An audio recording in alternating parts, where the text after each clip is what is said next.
There used to be a green tower alone on the sea, and you became the light on the dark side of me. Love the drug, that's the high, not the pill. I know it's not Seal, it's me. Oh my God. I thought I was with Seal for a second. I know it sounded like it. Yeah, Tonight, man. Matthew, I'll be Seal. See. Right.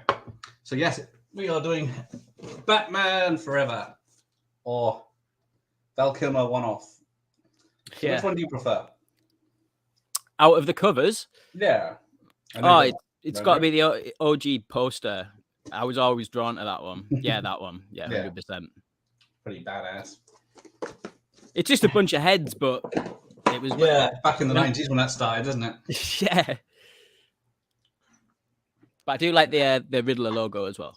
Yes, I do. That was. I think that, I don't think it's that special edition. I think it's just knocked out as a re-release.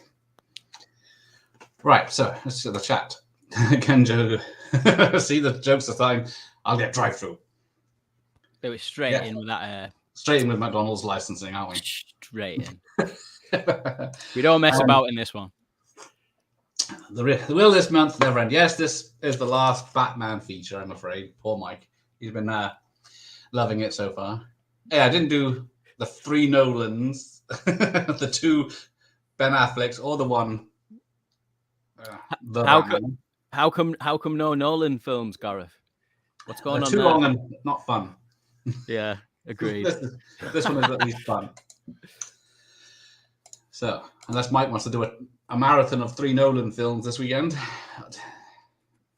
The Batman will never. Yeah, when the Batman dies, it will end. But then he will always come back. Sean's here. Hi, Sean. Yay, see? Batman Forever. Oh, first one he saw in the cinema. Big part of his childhood. Nice. I did not see this one in the cinema. You'd be surprised to know. I think 66 is the only one I haven't seen in the cinema. Ah. For an obvious reason. Well, we will, I guess, we'll be covering you 2 in the end credits. And then a reprise of Kiss from a Rose.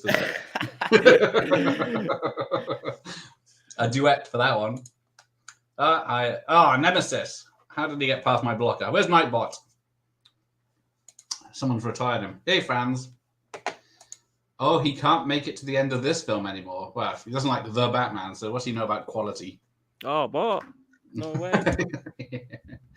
Yeah, maybe extend the month for Mike. Yeah, well, forget Action April. Let's just stick to Batman. I'm looking forward to the Action April. I'm looking. Well, people like AJ have been promising me videos, but they haven't done any. Yeah, they even knew how to do the floating head posters better than they do now. Yeah, it's just cut and paste with literal cut and paste. So, do you own this? The Batman Forever official movie book? I do indeed. It's right there. Around your head. With all the gossip. Yeah. And nips. Now, there was no problem with the nips in this film. They were a little bit smaller than Batman and Robin, sorry. Yeah. I think they went double size in Batman and Robin. Horny Batman.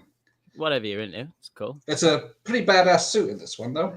I love it. I really like it. I like how it's like it's a nice mixture from they don't totally get rid of the yellow symbol. Yeah. I've got hard on for the yellow symbol, man. Like that's I do like it, isn't it? Yeah, Keaton ones. Love it. Do you have this then? The official comic book. I don't have that version. It's a slightly different version. I should have.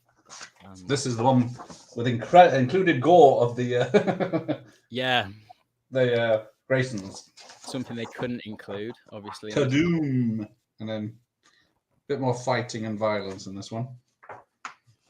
But yeah, they usually have this before the film's finished, don't they? The script is given to the comic people so they can do the drawings. There's this film is like there's so much merchandise when it comes to this film. I know there was for 89 and Batman Returns, but I feel like they knew they were targeting the kids' hearts with this one. So it was full speed ahead on the merch. It was. I even had, what was it? The Batmobile I see you've got behind you. Is that the Forever one? Yeah. I had it as a bubble bath holder. So it was the whole car, and it was hollow and held a bubble bath. So Yeah, they did some great bubble bath ones. I had a George Clooney like statue bubble bath, but he was in a cool suit. The right. at the end. Hang on, let's cue this up then. If you're ready. Yeah, it's a 2-hour film, which I always thought the Forever and Batman Robin about 90 minutes tops. Yeah, no, they've always seemed quite. They are fast paced, I guess. That gets you through them quicker. Yeah, especially this one, I find. So yeah. So what was it? Tim Burton was persuaded not to do it and only stay on producer because of losing all the toys and people complaining Batman Returns was too dark. Yeah, he's got nothing to do with this film. Like, it's only in credits. A paycheck, isn't it? And a character named after him and his look. Who gets, what was it? Rennie, I can never remember his name. Auberjoris or something, isn't it? Yes. Is that in the Arkham near the end? Yeah, he's Dr. Burton in Arkham. And I think in the credits he's after Kidman, is he? Let's have a look. There's Kidman's on mine. What do we think about these epic 90s credits, though? These are awesome. Look at all the colours. Unbelievable. Love it. Indeed. Not as good as 89 in Returns. No. But yeah. Guys, here we go. Pieces. This is it. This is what it's all about. I thought it started so soon. Batman should have died in The Dark Knight Rises, and the ending was stupid. If you watch the film, he has about 2 seconds to somehow get away from a nuclear explosion. I'm so gullible. When I was watching that film, I was like, I turned to my girlfriend and I was like, "Oh my god, I'm dead." I believe. Spoilers. They did it for James Bond, so yeah. But I quite like the old. I know I'm in the minority with it, but when they called Joseph Gordon-Levitt Robin, that's the closest thing you were ever going to get a Robin in that film. Yes, and that's it. You should use your other name. Why has he stopped and paused? Can I persuade you to take a sandwich? I'll get drive-through. And we've less than 2 minutes in, and then straight into there's Rennie Auberjoris. Or however, but yeah. So what do you make of this Batmobile then? I see you like it, do you? I do like it, and I know I'm in the minority for that one as well. But I it's not my favorite. The 89 still wins that one. Yes. Okay. I like the new Patterson Batmobile. Yeah, nice muscle car. Yeah, unbelievable. But I'd put this one over the Tumbler, definitely. Yeah, I know that's practical, but still, just big tank, a little bit boring in my eyes. There's Tommy Lee Jones apparently doing his impression of the Joker. So I think it's right. I'm not a fan of Tommy Lee Jones in this film. No, believe it or not. Probably he's one of the worst parts of the film, but I do like him in this scene. I thought he was pretty intimidating. Yeah, when he's quiet and talking, and then as a child, literally when it goes, literally this exact simple dude, like that's when it all just goes downhill. His big little speech monologue, and then. But this as an opening to a Batman film, brilliant, epic. To be honest, yeah, we had to postpone the Jay and Matt Tasty's Masturbate because Jay's away at the moment, so we'll bring that back in April. Nice book, thank you. It's a spare, so luckily. Riddle me this, riddle me that. Why did Keaton's bat never take off? Because him and Burton wanted dark, McDonald's wanted light, and Warner's wanted to sell toys. It's a shame as well because I think Batman Forever, there's an argument to be made. This was the first sort of movie that dealt a little bit more into Bruce Wayne's psyche a little bit more. Yes. Whereas the Burton films, Keaton, bless him, I love him. He's a glorified cameo in his own Batman film sometimes. I think these 90s films, they weren't about their titular character. Yeah. Batman. They were all about the villains. That was way ahead. Everyone was fighting over them roles in the 90s. Yeah. I think Robin Williams got the most shaft out of everyone. I think he got Yeah. used a couple of times. Yeah, so he was up for the Joker just to get Jack Nicholson to play it, and then they wanted him for the Riddler, and then he told them to fuck off because he dropped me last time. Fair enough. And then we get Chase Meridian, who's, I believe the teens would say, thirsty for Batman. Yeah.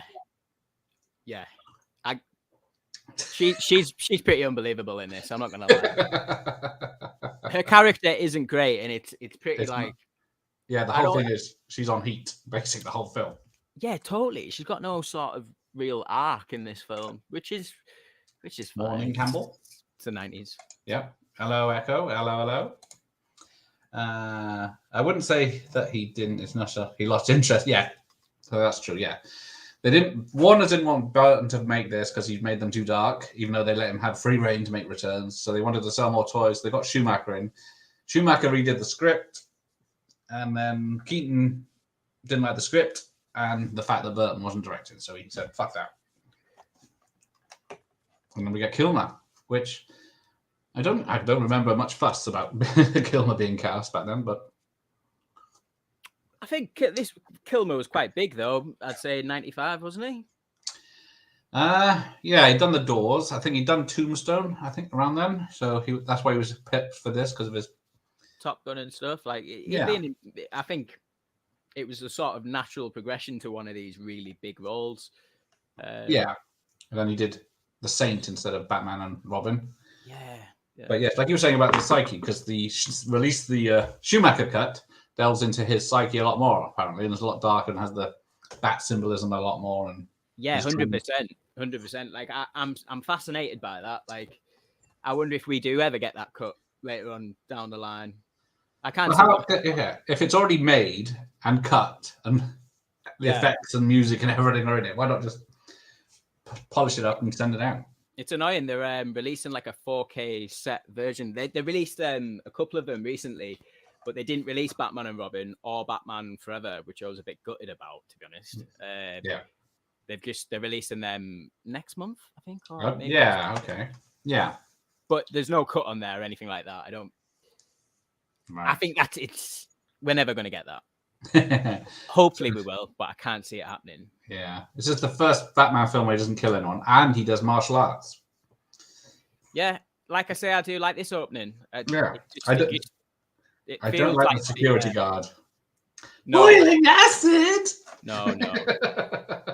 Very cartoon. This is like your first sign of like, oh, it's not only looking like a cartoon visually, but like the characters are actually like straight out the air. Pulled the VHS about an hour ago. Right, catch up, Batman. I didn't know whether it had frozen or not. I've just gotten to the boiling acid. Oh yeah, the bank vault. He's just been locked in, and there's lights in the vault. And then, yes, it's been taken away. So, Mr. Campbell did see this when it came out in cinema for his birthday when he was a teenager. There you go. I saw it, Batman '89 for my birthday as a teenager, so just a few years ahead. I'm saying this now. I like this film a lot more if Keaton was in it. That would be an interesting film. Yeah, I'd like to know the dichotomy of how this film would definitely look with Keaton going forward. You get your deepfake software going. Yeah. Why not? Let's play Batman. Hey, Jeff, roll me this, roll me that. Who's afraid of a big scary bat? Bruce Wayne, apparently. But is it? I can't remember. Is it? It's in the trailer, the giant bat that he sees. Yeah, I think there's a shot of it in the film, but it's just like a glimpse. And because there's nothing else in the shot, you don't actually get a feeling of how big the bat is. Yeah. Like, oh yes, there you go. He remembers the VHS was edited. Yeah, there was a special edition because the headbutts. And you can't have headbutts, ear claps, or anything like that. Don't let go. How the hell did Two-Face set all this up? Good evening, Jeff. Schumacher. Schumacher needed a better script. Yeah, he was like that. I don't think it's as bad as Batman and Robin. Well, it's not as campy and stupid as that one. There's still like an attempt at making like an actual Batman film. So now, explain this bit to me. Batman's about to fire his whatever it is, through a wall on a building. So the bat thing goes straight through it, piece of piss, opens up. And then this flimsy wall, as it's concrete wall, supports the safe, even though. Yeah. And how the hell they've been flying for like 5 minutes across town, yet it zips back into the vault. Gareth, I can't answer these questions, mate. Oh, okay. I have not got the answers to the. Because I think in this HD, you can see the wall wobble when his bat thing goes through it. And other scenes, of course, yes. No Time to Die ended the way Dark Knight Rises should have. Ooh. I hated the ending to it. He didn't need to die in that, did he? No, he really didn't. Oh, Sean likes the Batmobile as well. Oh, yes, Jeff's done his audio. Thank you. Wanted to see that. So he's doing Commissioner Gordon. Hello, Commissioner. Now, what do you make of the CGI backgrounds? Because some of it's models and some of it's, I think it's mostly models here, but I think it's a good mixture. I know the eye and stuff's a model, isn't it? Yeah, and then the daylight bit when he does a tour of Gotham in a minute is very shoddy, though. Yeah, 100%. As soon as it like clips to where Wayne Enterprises, water and stuff, I found that jarring when I was a kid as well, to be honest. But all these the moments with the helicopter, pretty epic. I don't know, like we saw nothing like this in Batman '89 or Return. No, but does the Statue of Liberty? Should it just have been something else? Because it makes you think it's New York. But then Tommy Lee Jones was awesome. He was on drugs and having the time of his life. Yeah, this is not your usual Tommy Lee Jones performance. No. And then he did not like Jim Carrey at all, and told him to his face over when he met him in a restaurant once. That's so hilarious, man. I love that. I find that so funny. You need help, Harvey. I like how the all the goons call him Face. I think that's pretty cool. Where's he got a steering lock and a helicopter? Yeah. Yes, indeed. It's not brilliant, but it's the one that actually tries to give some backstory to Batman Bruce Wayne. Keaton would have sold it, but Kilmer is way too wooden in this. Well, you blame the director, don't you? He's got Batman smiling in this later on. Oh, God, yeah. It's a funny one. Like, Kilmer's never been, like, my favorite Batman or anything like that. Yeah. I appreciate this film a lot more for its, like, overall aesthetic design. 100%. Oh, shit. Another nemesis. Sheep shearing. Keeping it clean tonight, are we? It's so you, and yet so you. Yeah, carriers. What has he done? He'd done Dumb and Dumber. He'd done The Mask, and then, yeah. Still doing, here it is. After Batman comes out of the water. The CGI tour of Gotham. Whenever I used to go on holiday when I was little, right? I always used to think when I was in the swimming pool, I was that scene of like Batman coming up. Nice. I always used to imagine it in my head, man. I don't know. Kilmer was feeling... Oh, yes. Thank you, Shauna. That's one of the trivias I found. Yeah. Kilmer was filming this and Heat at the same time. Oh, that is interesting. Yeah, because... Wow, what? Did he have a wig on in Heat? I guess so, yeah, because it's... Oh, no. Blonde hair, isn't it? The illusion's ruined. I'm a winner. Right, so I've got a hot take. Well, oh shit. Well, maybe it's not a hot take, but like now that I've had like 9 months to think about it, I really wasn't a fan of Paul Dano's Riddler in the Batman. Now it's had a chance to sink in. Definitely in the camp where I prefer Jim Carrey's take on it. I know it's pretty wild and wacky, but I don't know. Paul Dano's Riddler was wild and wacky in a different weird way. Like that Arkham scene where he's getting interrogated by the Batman. That is some wild, wild line. Maria. Pretty good. Hey Wes, how are you? Thank you for joining us. And unfortunately, Ricky's got a joke. He milked a bunch of sheep once, but the milk was really thick and lumpy. Turns out they were male sheep. That's an oldest joke ever. It's his level. The UK DVD is edited to remove Nigma killing his boss. Now, yes, I've recognised that the other day when I watched this. That's interesting. Yeah. So what? The window isn't involved at all. I don't. Yeah. We'll watch it in a minute if we remember, because it's definitely edited so you see less of his boss being killed. Ah. I don't know if it's the falling or the hanging or something has been changed. Thanks, Paddy. I forgot about that. The movie is way better than Batman Robot. That was so camp. Yeah, 100%. No one ever mentions the 60s film, though. Certainly true that Batman was at a crossroads, especially when you consider Schumacher was juggling this film and another Warner Brothers film declined. Yes. Because, yeah, he had Tommy Lee Jones. He worked with him so well on The Client, he brought him into this. Ah. But if he'd have played him like the Client character, it would have been a lot better. Thing is with Joel Schumacher as well, it's not like he can't make a dark and serious film. Like, oh yes, he's done Falling Down, What a Time to Kill, amazing Lost film. Boys. Oh, there's the bat symbol. I really love this, by the way, when he goes into his office. I think it's this scene where he's he goes back to his office chair in the tunnel. Yeah, come on, man. This is like hey, Dave. So yeah, I think Dave.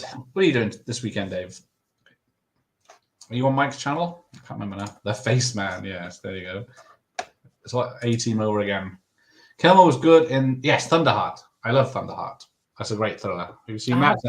I haven't checked out Thunderheart. No. Yeah, it's a good thriller where Kilmer, who's an FBI agent, there's like 100th Cherokee, so he's sent to investigate a crime on the Indian reservation. Oh, cool. Was that a 90s film? Or? Yeah, and then things change. At least Kilmer was better than Clooney. Yeah, he did have two sides to this character, at least. There's no look, right? I can give Batman and Robin a couple of things like a nostalgic, like I don't mind that. I don't mind that, but I hate Clooney. Absolutely hate Clooney.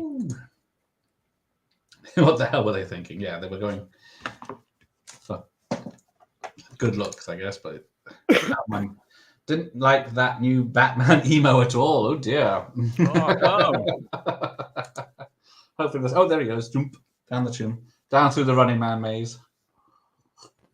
Oh yeah, don't get me wrong. I'm like on my own little island with no one in 1,000-kilometer radius. But well, I'd say that I used to love Carrie's Riddler, but I do like because this HD version you get to see the bat suits in the background. Yeah, I think the Cave's had a bit of an update, hasn't it, in these films as well. Yeah, and I think this is the first to use real streets. I love that shot. Yeah. How he's Scooby-Dooing around the town by going down one road and then appearing. Then he pops out the other end. Yeah, love it. Jim had 3 films: Ace Ventura, The Mask, and Dumb and Dumber. How could I forget Ace Ventura? Thank you. Plus, damn, we missed it. So yeah, Jon Favreau is standing in the background. Jon Favreau's in this film. No way. Yeah, he's just a cameo. Well, not even cameo. It was before he was even famous. He was just standing next to Bruce Wayne while he's talking to Edward Nygma. Doesn't have a line or anything. In the original script, Bruce meets Edward first. Then, once sees the signal, it was the opening scene at the bank. That is true. Thanks, John. There is, yes, it does start differently, the other original script. That would make sense. Oh. But then it would have made sense, isn't it? Yeah. Then we've got this scene out of nowhere where it's just a booty call.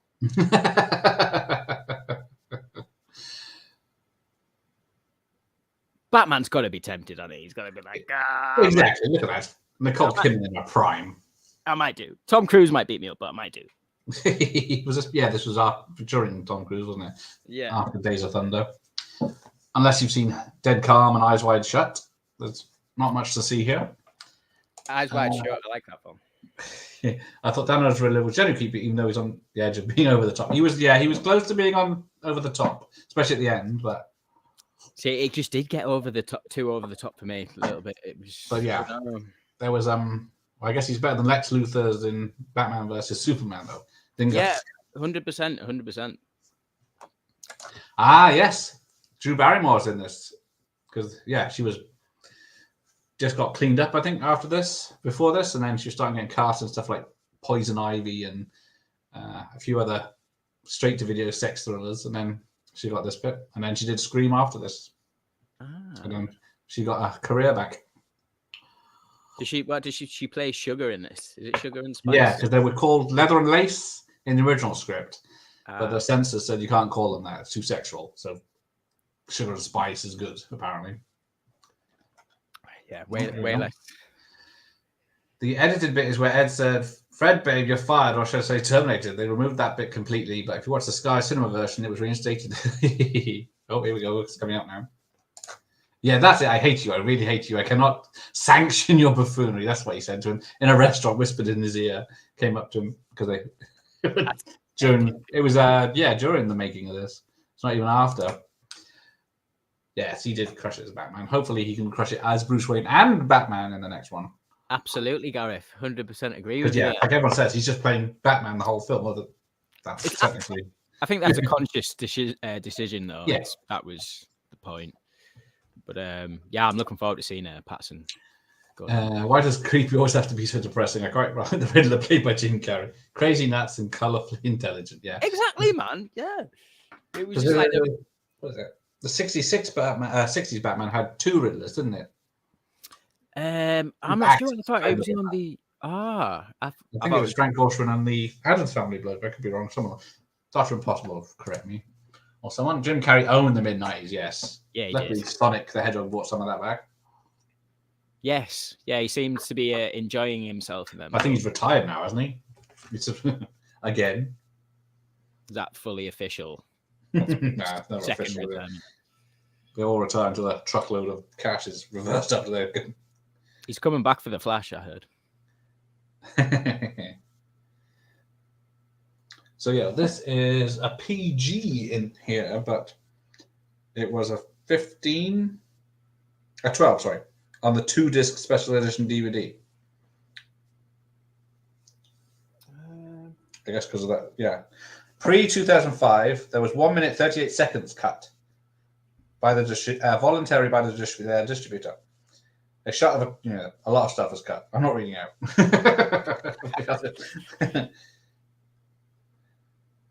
So that it must have been cut for TV as well. Yeah, I should imagine so because it was like an afternoon one, isn't it? So the budget was 100 million. Bloody hell, that was a lot for back then. I do think. Sorry, go on. No, it just made a 330 million worldwide. Then, if I'm not mistaken, I don't know it. I think this might have been the one that earned the most from the 90s. Yes, this was the biggest of the 4. Yeah. And then also toys, merchandising, and VHS rentals. Right, where am I? Oh, see, Jeff is not a big part. Oh, not a Patterson fan, but he surprised me. The Batman did a fine job. Yes, he did. Surprised everyone, luckily. But after seeing Tenet, I knew he'd be pretty good because he's good in that. Yeah, he did. He didn't look comfortable as Batman, did he? No, he didn't. He was nice to Alfred, though.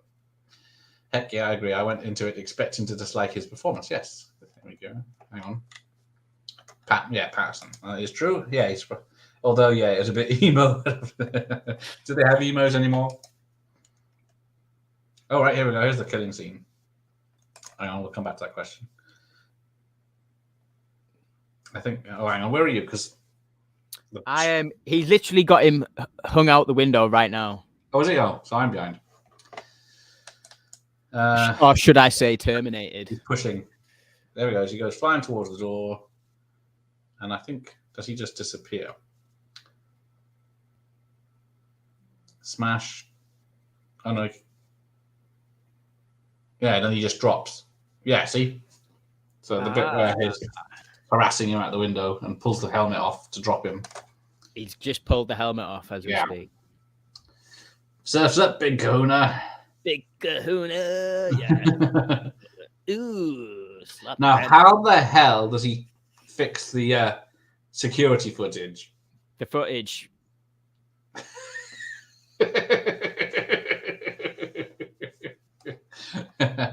I'm not going to try and answer that. It's too bad Zuckerberg didn't play Luther like Zuckerberg. I would have said it, yeah. What a bit more great shout that is, by the way. restrained, yes. Excellent, yeah. Now, there's got footage now of the Two-Face thing, and See, I do like this. I do sort of like we're not getting into any sort of origin for him. We're just seeing it on the TV. I know yeah, people might think, ooh. but then he blames Batman for not saving him or something. How weird is it seeing Batman in a courtroom? I know everyone says that. It's like Batman. I know it's following the comic lore, but it still looks daft, doesn't it? Batman just sitting in the courtroom as a evidence, giving his testimony. Surfs that big of a nice little form, a little rough for landing except for the bronze. Yeah, too many questions. Yeah, love it. Love all this. Yeah, and his ginger hair. But how does he keep having different hairstyles all the way through? I can see his bit. You can see on the HD version the wrinkles around where his wig is glued on this one. But the best one's later on where he's just like dressed completely like Bruce Wayne. Like it's like it's his doppelganger. He's got the same mole. How's my mole? Yeah. Death by VR. Kids, don't put them things on. Yes, don't put these things on your head. They'll steal your sucky brain. Oh yes, Cameron Diaz. Yeah, she retired like 20 years ago now, isn't it? Nearly. Yeah, I haven't seen Cameron Diaz. Yeah, same Gene Hackman. He's 90 something. Batman 89 was the biggest till the Dark Knight. Okay, there you go. But I don't know if it's in whatever inflation and all that business. Goodbye, Cruel World.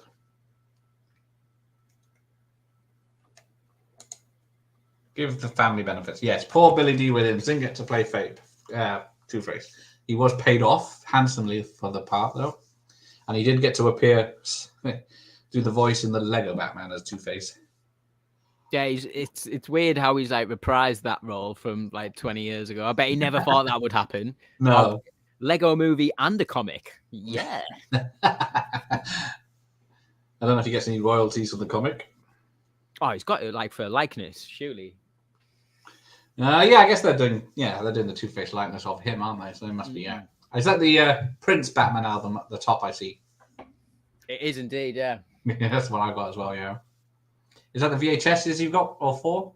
Yeah, they're the US versions of it. I was going to say, they look thinner. Yeah, they're the paper packeted ones. How dare you, sir? The UK ones. I love the paper. I love the paper with the well, yeah, I got... It's like the Star Wars ones I'm working on here, so I got the... Yeah, they're cool, man. I like them. You got the top, you got the side, both sides, you got the back. Yeah. Or if you got the other one, it's just front, side, and back. Yeah. You can see the tape if you want to through it. I've got the US ones of the Terminator films as well.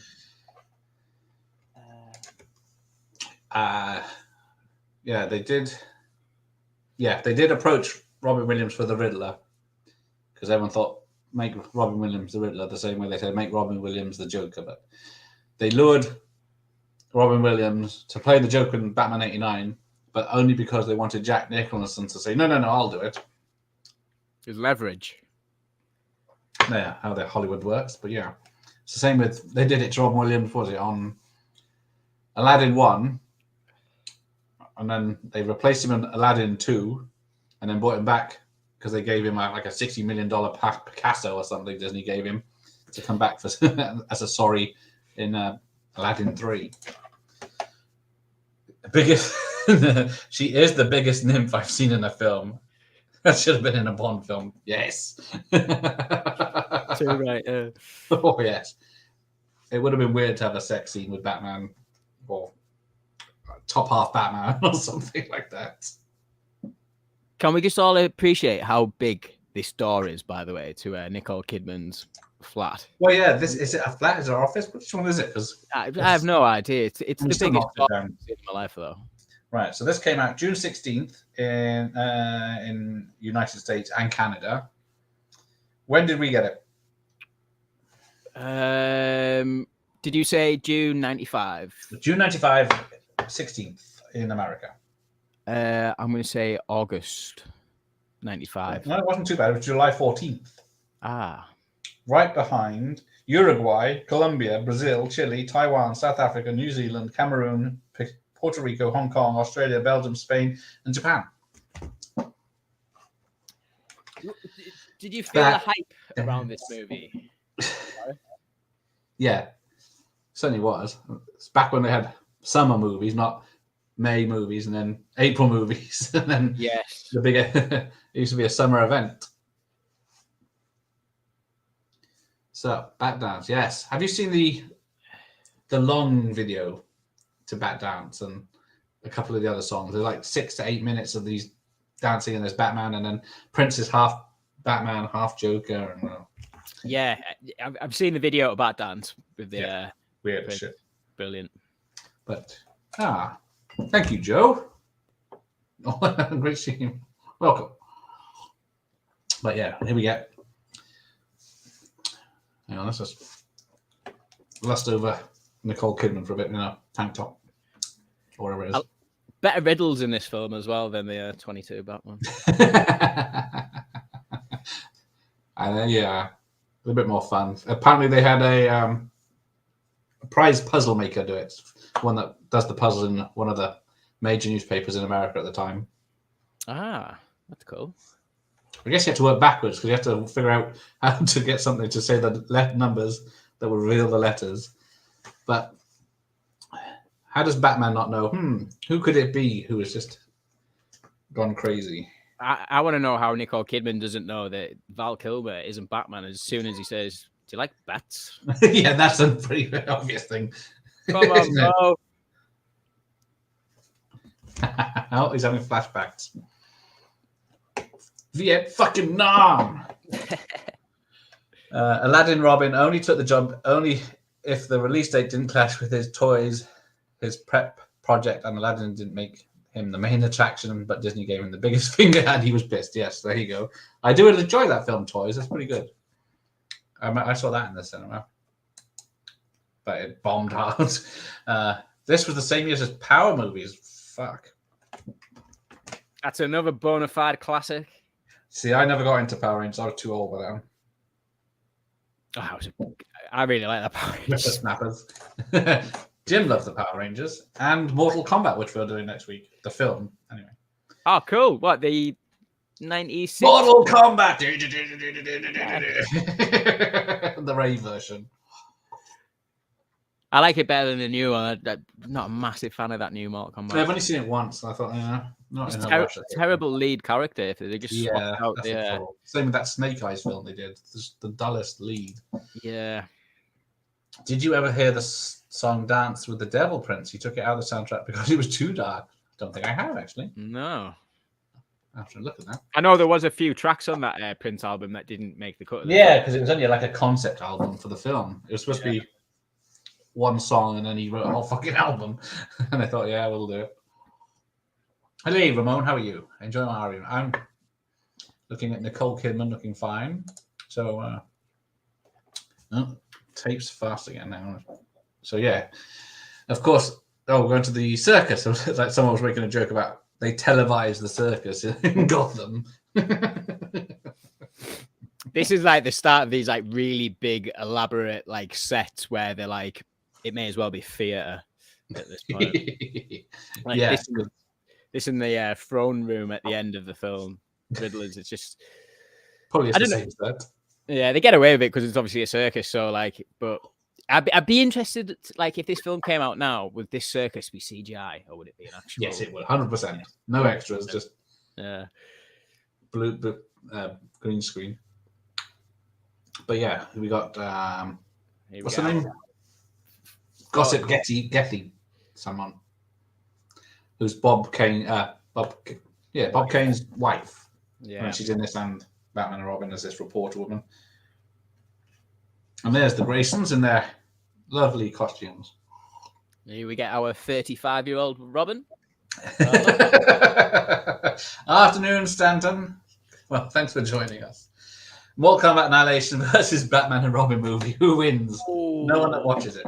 I definitely go Batman and Robin for that one. Everyone loses. Okay.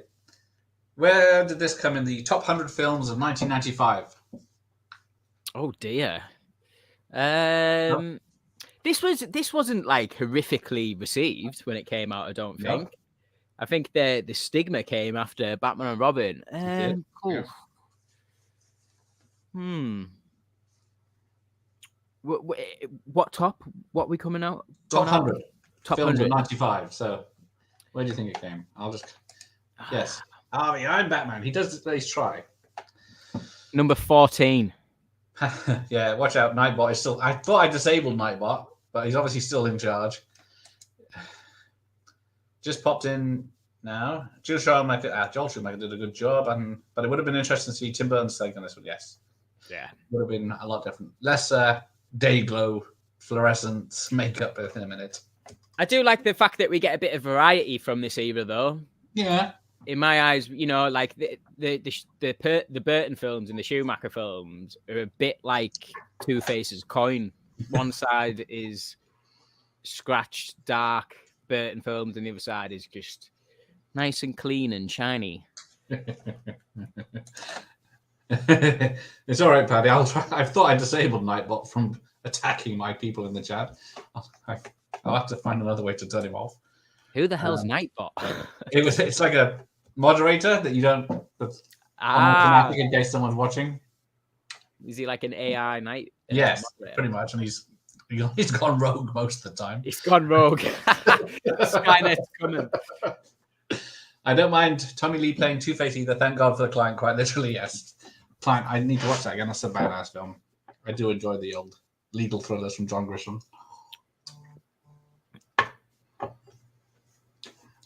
Top Surely. Oh, hi. Hi, Andy. Electric Geek is here. Top 20. Oh, Jim's going 9. What are you going for? Come on. I went 14. 14? You're all wrong. 3. 3? Top 3 film. Jesus, what was number 2 and number 1? That's my next question. Ah. All right, I'll give you clues for this. Number 2. It was in space. Mostly. There was Independence Day. That's 96, I think. It had problems near Texas. Oh. Problems near Texas. Kevin Bacon.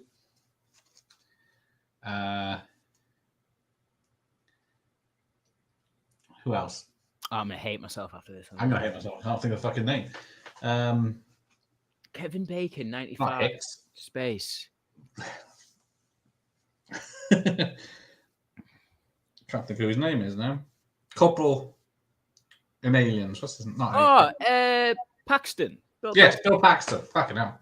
Bill Paxton, Kevin Bacon, 95. Space. Yeah. Apollo. Yes. 13. Yes, it was. Actually, Tom Hanks has the number 1 and number 2 spot that year. So he had a number. Yeah. Well done.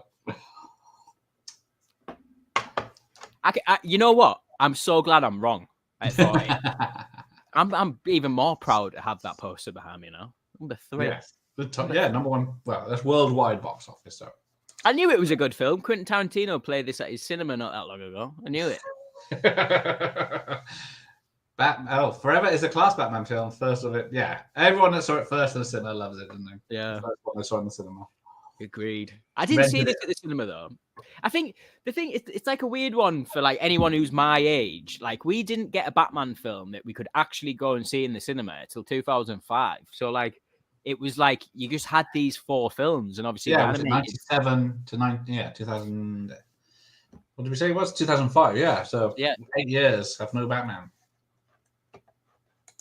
People do not understand that. Night Nurse now, Nightbot. Yeah, watch out. Could do some Night Nurse right now. That'd be good. Ellis is the official Batman Forever ambassador. That is true. I do love it. Yeah, see, you got it right. Apollo 13. GoldenEye was not number 1. It was a big hit. Everyone was surprised. Number 6 worldwide, which is not bad. See, that fascinates me now. The fact that this was above Gold. I've just seen Jim Carrey had a film in the top 10 that year. Apart from this one. What was it? Ace Ventura. When Nature Calls. Yes. Well done. That was number 5. And then Hockety punked us at number 4. Braveheart, number 1. No, Braveheart was in the 19. It wasn't a very big hit. Can I just say I do like this death scene, by the way. It is very well done, and I think it's pretty good. Brings back Bruce's memories, and Robin doesn't even know yet. Christ, I'm too old, O'Donnell. Right, let's settle this. Pop quiz, hot shots. How old was Chris O'Donnell when he filmed this? I'm going to say he was filming it in 94. So, how old was Chris O'Donnell in 1994? 23. Okay. That was a shot in the dark, if you couldn't tell. Okay. I'll see. No, he was like 28, 29. I'm just on a fucking dartboard. Tremors? I know. No, I don't even. That's where my mind went, by the way. Tremors, but then I was like, space, no. Oh, I see. Yes, Kevin Bacon. I don't think Tremors was not a hit until VHS. It was not in the top 50. I don't even see it. I don't think it probably didn't even make the 100 because Showgirls is 80. Halloween 6 is 97th. No, I don't see Tremors at all. Was that 95? No, Tremors was 1990, wasn't it? What am I looking for? Tom Hanks and Bill Paxton. Thank you, Paddy. GoldenEye definitely number 1. It was good, but it wasn't right. So yeah, let's have a look. Enjoying everyone shits on Masters Universe. I think that movie was awesome. I do. I saw that in the cinema. I've got to see that. That's like on my like quite close. Like what? You've not seen the Dolph Lundgren's the OG one? No, I haven't. But Third greatest role. It's on the list. It's like one of them films that I know I'm probably gonna like. When Nature Calls. There you go. Yeah, The Mask. No. My bank balance is the size of a pea. Yeah, if they made it £3.36, that'd be my area. Yeah, no, that's what's this? The third Nemesis tonight? Where's Nightbot? The Boy Wonder. Oh dear, I just not anymore. Val Kilmer looks a little like Cadwell. Bloody hell! I don't know. I haven't seen Cadwell in ages. I think he was 40. I only got 40. Yeah, Braveheart, I guess it was a historical drama, so with a lot of violence, so it wasn't going to do very well. Got great reviews though. So yes, we are at, what did I say? We're doing Chris O'Donnell. He was in 1994. So let's say June 94, he would have been this year's old. Where was I? He was born June 70, so he was 24. I said 23. I wasn't far off. Yeah, not far off.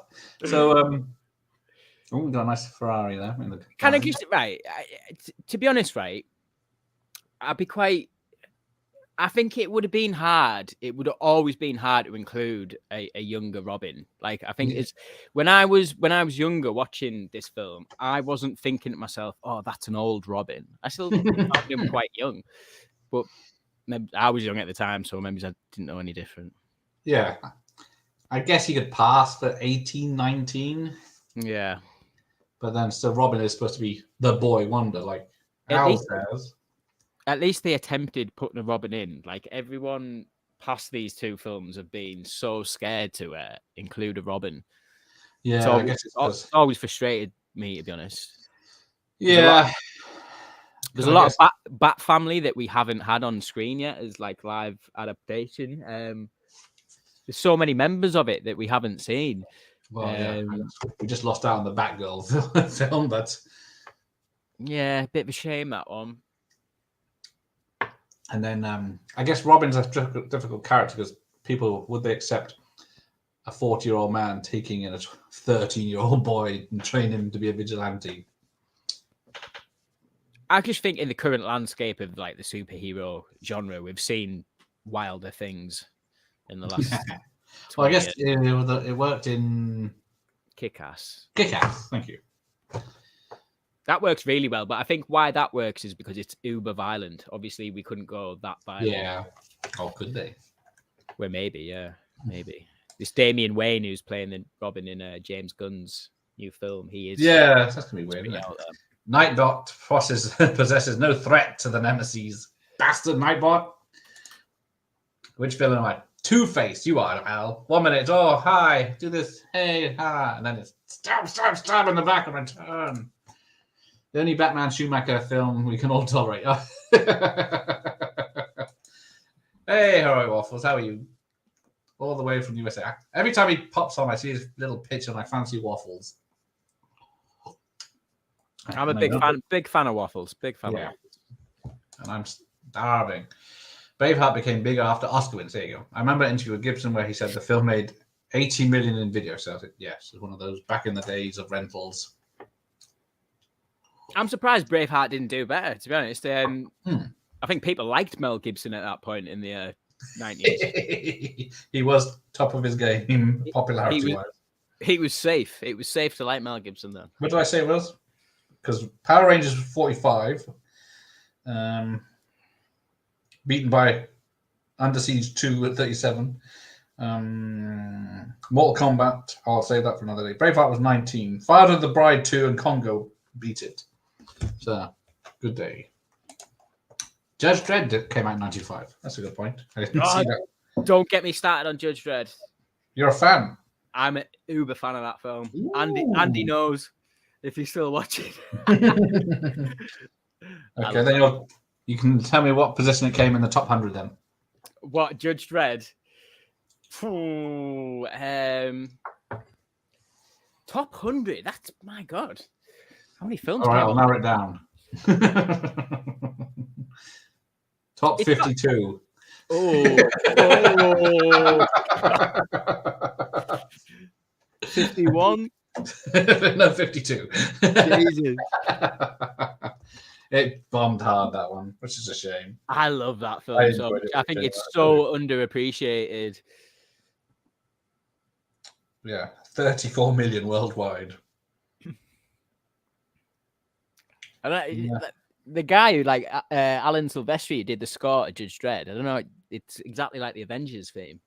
No, is it? Yeah, it's like similar notes. Danny Cannon. Stephen E. D'Souza. I still keep trying to get hold of him because, he did Die Hard and Commando. He wrote those, and then he ended up writing Judge Dredd and directing Street Fighter. What do you think of this car chase, Gareth? What's your opinions on this? Oh, hang on, let's get rid of that. Oh, we've got the classic. Yeah, it's supposed to be a lot more epic. It was supposed to. It drives up the wall. Yeah. Hang on, I'm behind. Is that where you're at on your video? So it was supposed to be a homage to the 60s show where it's going up the wall. Look, right, Batman Forever is a sequel to the 66 show. It's not a sequel to the Burton films. We've all been duped. Well, yeah, it pretty much is the same. Campiness and villains. But yeah, so apparently it was supposed to go up the wall and then over the rooftops in a chase. But they didn't have the budget for that. That's why they put it in Batman Forever, Batman and Robin, where he rides down that arm and does the big jump. I love that scene. But I really do. I absolutely. It's a good one. But yeah, this is pretty good with the Batman flames going and the machine guns. I love how random this whole sequence is. It just sort of comes out of nowhere. It's just like, we're in a car chase. Brilliant. He just escapes. He doesn't take them on or anything. Yeah.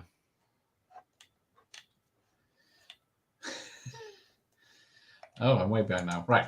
Let's catch up. People like to hate on this film, but it's not terrible. It's entertaining and it's great escapism. MK Annihilation is a true sequel to Mortal Kombat. This modern crap can fuck off. Says the man that went to Dungeons and Dragons today. Or Dungeons and Dragons 2 or whatever it's supposed to be. Oh, he's going to kill Crazy Haven on me. He's my mate more than he is yours. Who would you like to see cast as Batman in James Gunn's DC? Ooh. John Hamm. Is he an older Batman or is it younger Batman? I don't know much about it. This guy's gonna have to be like quite older. Like obviously not John Hamm, he's too old, but like he's always been a favorite of mine. Too old, he's my age. John Hamm. You know who I would love, and yeah, he might be a little bit older as well. Oh, I see. Scott Adkins. I think he'd be pretty epic as a Batman, to be honest. He's got the right look for Bruce Wayne as well. Yeah, he's in the fat suit. He just needs to be a bigger actor in Hollywood. I know he's just been in John Wick 4 recently, but I love Scott Adkins, man. Yeah, he is good. Yeah, he could do Bruce Wayne, and he's cool enough. Braveheart was too long, definitely overstayed his welcome. Yeah, I haven't not seen it that many times because it is. It's been a while since I've seen it. It's not my favorite Mel Gibson. Yeah, and it has such a dark ending. Plus, it's a total bullshit story, historical-wise, anyway. Apparently, Schumacher wanted to go dark with the sequel after this film, but the Warner executives wanted more of the same, which makes sense when you smell the money trail. The Bank of Hollywood, that is true. Yeah, they said that's how Hollywood does everything. It's just they see a slight thing like MCU and comedy. They think people like the comedy in MCU films. Do that 100% more in the next one. Yeah, totally, 100%. And then you get Thor: Love and Thunder. Yeah, which would go quite well as a double feature. Well, this is way better, though. Way better. I'll take all that back. I take that last. Here we go. Take that last 15 seconds back. How good's this base? How good's this? Well, hang on. If you watch carefully on the right-hand side, you see Jim Carrey waiting to come in. Yeah, you do. I've never seen it. That. But someone found out. But then you get the sexy ladies. There he is. I saw him. I never noticed that before. Yeah, we need more bases like this, by the way. Like this is what I miss in these like newer Batman films, like the Nolan films, and I'm hoping Patterson films are going to take this more elaborate, like just be a bit on the nose a little bit. Yeah. And why doesn't Batman dance anymore? Do you remember the Batusi? The Batusi? Oh, what, in the show? We can leave that in the 60s, Gareth. Congo, there we go. Big deal at the time, but no one talks about it. Yes, I love Congo. It's a great film. But yeah, it was like the next Jurassic Park film when it came out. Never seen Congo. Fuck off, Alan Mayer. Bloody kids. It's better than all the Jurassic Park sequels. I believe it.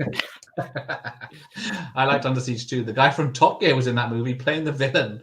Who's that then? Which guy from Top Gear? Yeah, enhance on that one. I have a soft spot for Dredd 95, I think most people. But yeah, Dredd 2012 is much better. But yeah, Jim loves Dredd. Yeah, man. I'm not going to lie, I prefer it over the Dredd version. Was it 2015? 2012? I do. I honestly do. Like, it's really good, but that film is way too much like The Raid. I think... Yeah, that's unfortunate, wasn't it? It is a little bit like I do like it. I like Carl Urban in the role, but I was never a fan of the suit as well. I thought the helmet was way too out of proportion with the. It did look skinny or thinner or smaller, didn't it? Than the whatever Stallone was trying to wear. Unfortunately, I don't think Dredd movie will ever be a Dredd movie because Judge Dredd has never been popular in the US. Yeah, they didn't know who he was when Stallone did it. No, it's a British, comes from a British comic, doesn't it? Really. I do love Judge Death though. I still own the rental tape. Yay! I also like the new one. They've been saying that for 10 years, haven't they? About a Mega City One TV series with other Dredd and stuff. That's where it belongs. If you watch something like Altered Carbon on Netflix and you think, wait, we can definitely do a Mega City One Judge Dredd season, 100%. Yeah. That'll get cancelled after 2 seasons. That's saying Stallone's Judge Dredd was an entertaining film, but it upset the Judge Dredd fans. Yeah, because it's a shame because it had all the look except he took his mask off. I get it. I totally get it. Like if there was a Judge Dredd fan, like die-hard comics fan that was like, yeah, that film was bullshit, man. I'd be like, yeah, totally. I get why, like taking his helmet off and stuff like that. But like, I just think it's amazing. Like I think the score is absolutely mind-blowing. Some of the sets are great. Sequences are great. And that robot, the practical effects robot. Jim Henson, I think. Was it made that one? I can't remember. Awesome. That's an awesome puppet. But I think there was who was it? I think it was Stephen E. D'Souza was talking about it where the script was getting R-rated. The script was PG rated, But Danny Cannon was making an R-rated film, Right. and then the bit where like he tells the robot to rip his arms and legs off, And yeah, and the was bit actually with the seen in the film. yeah, the Or bit with the shadow or something. bit with the cannibal family as well. Is Yes. it the angel family? Or what? There was a lot of violence that had to be edited out. I don't have any anticipation for the new Dungeons and Dragons. I don't see how it could be worse than the Jeremy Irons monstrosity. People are enjoying that film. It's getting good. Yeah, Nos is enjoying it because I keep hearing the director said that they're making the males all cowardly and stupid or something, but on purpose this time.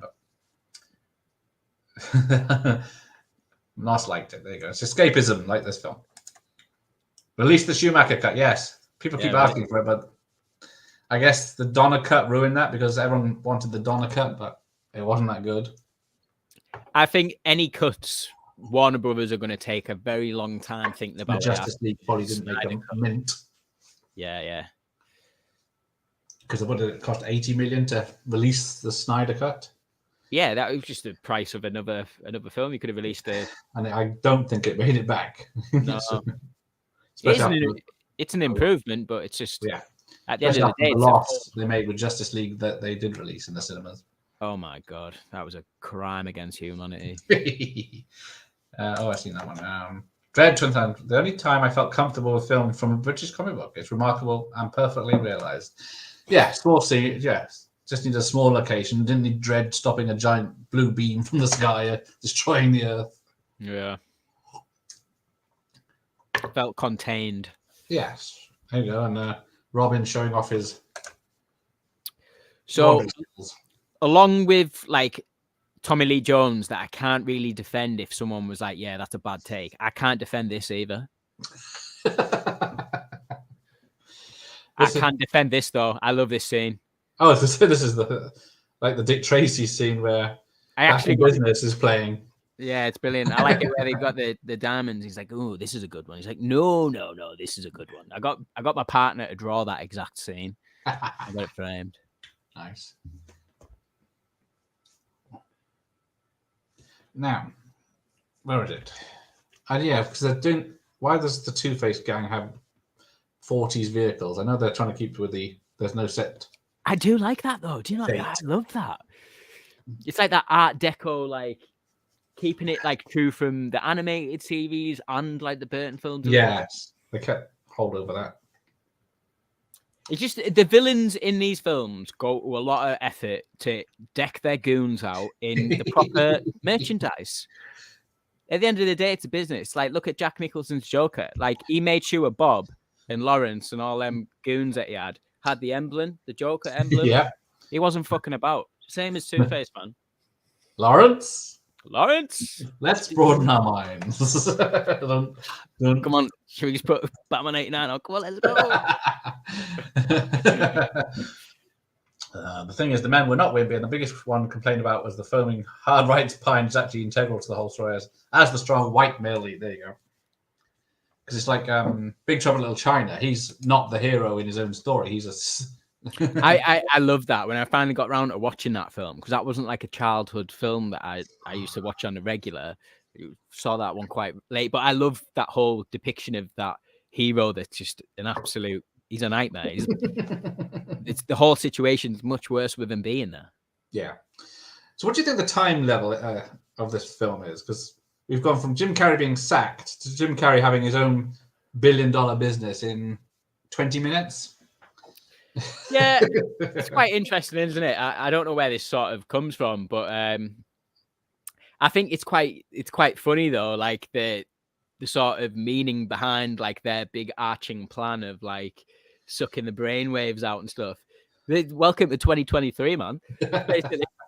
Basically what's happening on a day-to-day basis now. Yeah, why is because Two-Face wants to kill Batman, but what's the reason for not saving his other half of his face in court?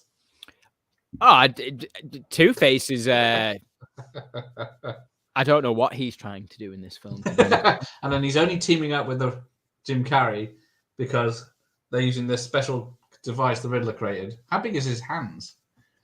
To to suck all the brains out or information out so they can find out who Batman is and then kill him. And then when they get the chance to, they don't kill him. Master Dick. No, Batman kills them instead. Yeah. Murders. That's. I think they're doing. Yeah, a TV series on Dredd would work well. A procedural or something like that of the Dreads would be funny. Yeah, 100%. With some ultra violence and. Which you could get away with on Netflix, 100%. Yeah. Write that down. Tommy only did this for his son, and then he said he didn't want to do it because the script wouldn't entice him. Yeah, I remember now. He did say that. He only did it because his kids. But yeah, so someone falls into the Batcave, and it's intruder alert, and then all the vehicles come lifting up and ready to go. Is that where the intruder alert sounds really weird? It's like intruder Pollock. It's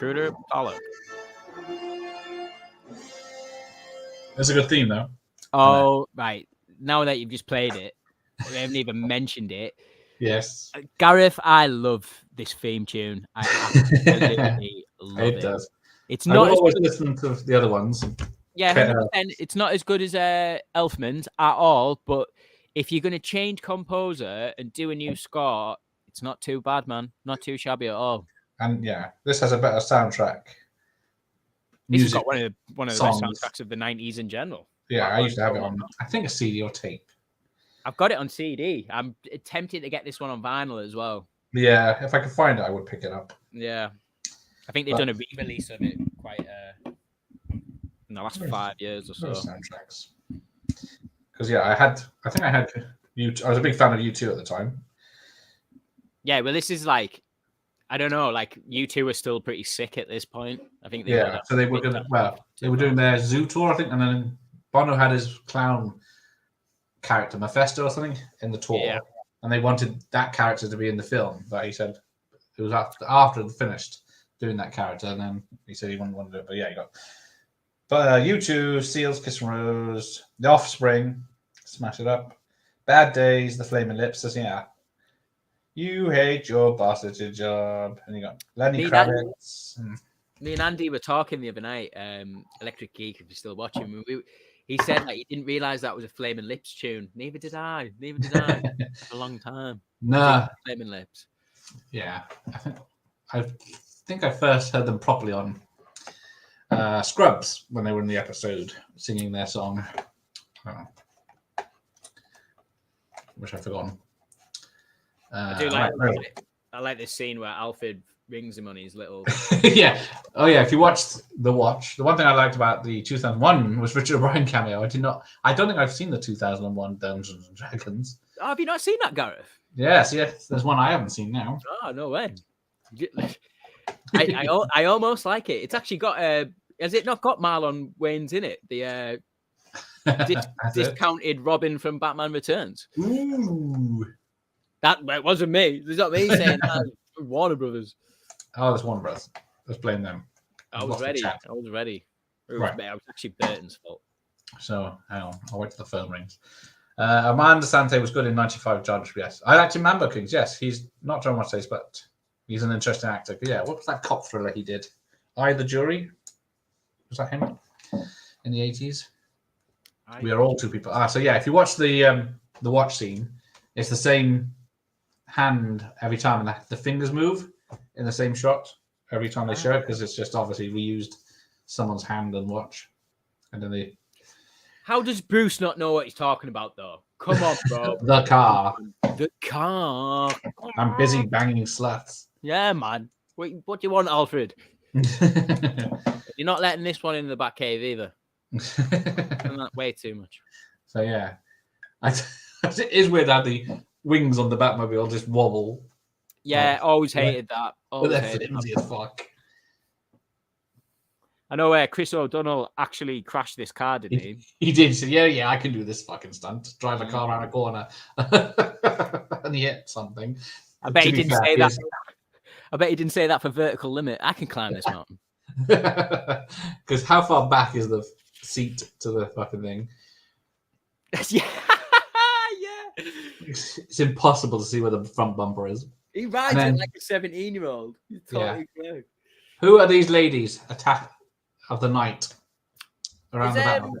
Is one of them? Oh my god, is one of them Miss Elliot? No, I don't know. It's the whole four of them is En Vogue. Ah, And I right. don't know who's in that one. But yeah, who's got the best neon gang? Who we say It forever? looks like in the second one where they perfected the paint. But I think this is Don the Dragon Wilson as the gang leader. Is that I don't know that name, but I'm sure I'll know this guy. I see him. Oh, I don't think we really knew what to do with the Sante back then, but it didn't help that it followed the Judge Dredd with striptease, or did he? Poor bastard. Only one who showed up with Sloan Dredd is the young cop line. Hey, holy crud, he's a sitting duck out there.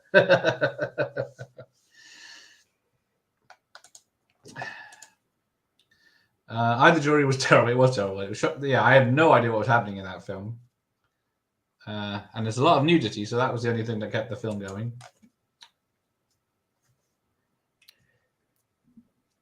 Worst thing about the Judge Dredd 95 films, Rob Schneider, 100%. Doesn't Batman ever kiss the girl? Sometimes.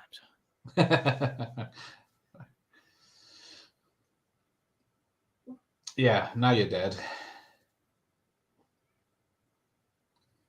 Always reminds me of where I used to go for laser tag, all this fluorescent lighting.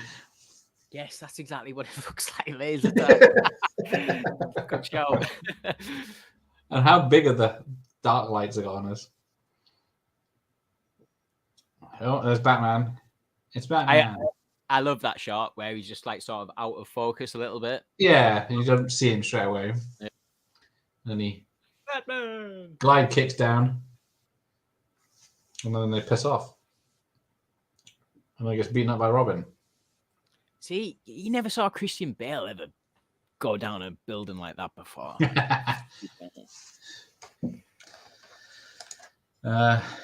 It was fair to say that Stallone discovered Armando Sante. He had an introducing credit at the start of Paradise Alley. As I say, I don't remember it. Judge Dredd, Paradise Alley. Bloody hell, that's late 70s.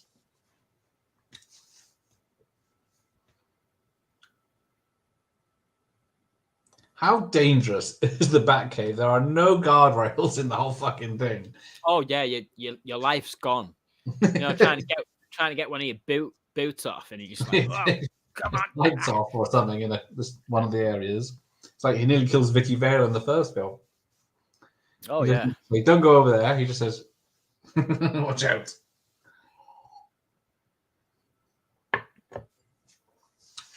So you're willing to take a life. I've got it up here. And how is he so sweaty? Oh, here we go. Micro Machines. Oh, nice. Nice. It's a good design. They got it exactly right. It's not as small as that, but very nice. So yeah, they're both very sweaty, but it's probably been a half an hour since they had that fight. I think, is this the scene where he walks off as Batman and then something comes out at the top as Val Kilmer? Yeah. And there's because is that a bat symbol or is that a bat wing behind him?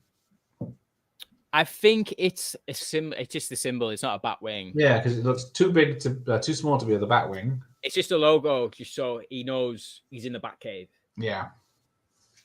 Just in case he lets Chase Meridian down there. Just so you know. Okay. Are you watching Gotham Knights? I am not. No. Apparently, the Batcave in there are two old Mac PCs. Oh my god! No, I'm not watching that. The trailer and was Batman gets killed in the. Well, you don't even see him killed. He's killed off in the first episode. Yeah, I'm gonna spoil it. He's got a suit on and just a cowl. It looks terrible. For some reason, he's got just the cowl on his desk.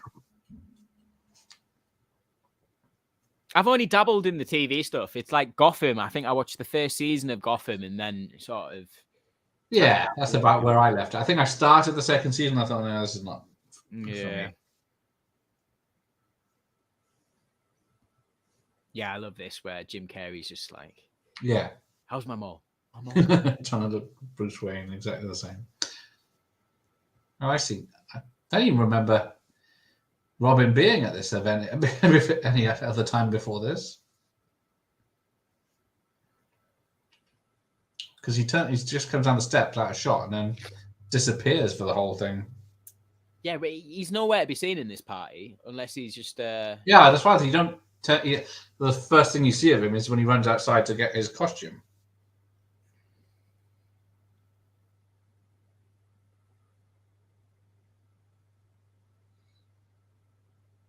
There's always stuff happening in this film. There's never really like many down moments.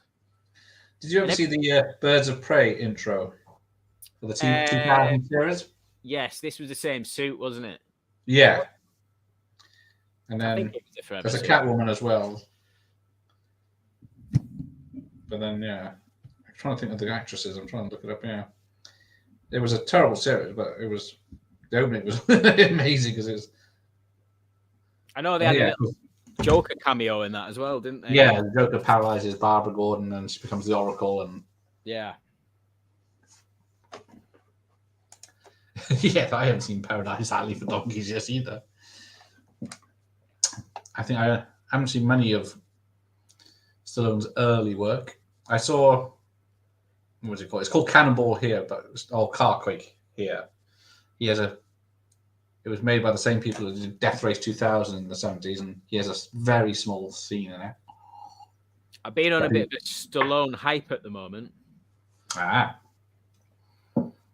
Just finished the Rocky franchise, the whole thing. Yes. It doesn't quite work, but it's a good ensemble. Frank McRae is in it. He's good. He's always the angry police captain in Last Action Hero. Oh, great! I need to check this one out. But there's a gangster film I've got with Stallone from the 70s on VHS, but about Capone. But shall we dance?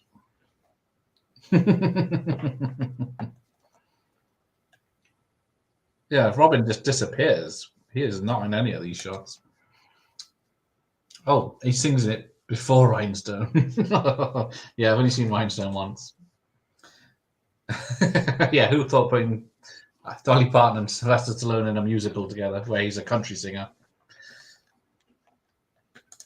Nightman. Still Nightman. Sorry, I didn't get around to Nightman.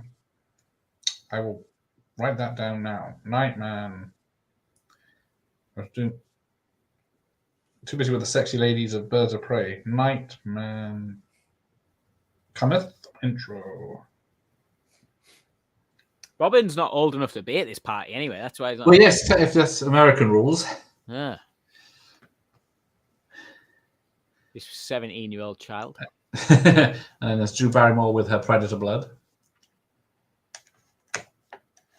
See, Carquake. It's pretty good. It's got a downer of an ending, but it's supposed to be the first Cannibal, well, one of the Cannibal Run's films, but before the comedy ones.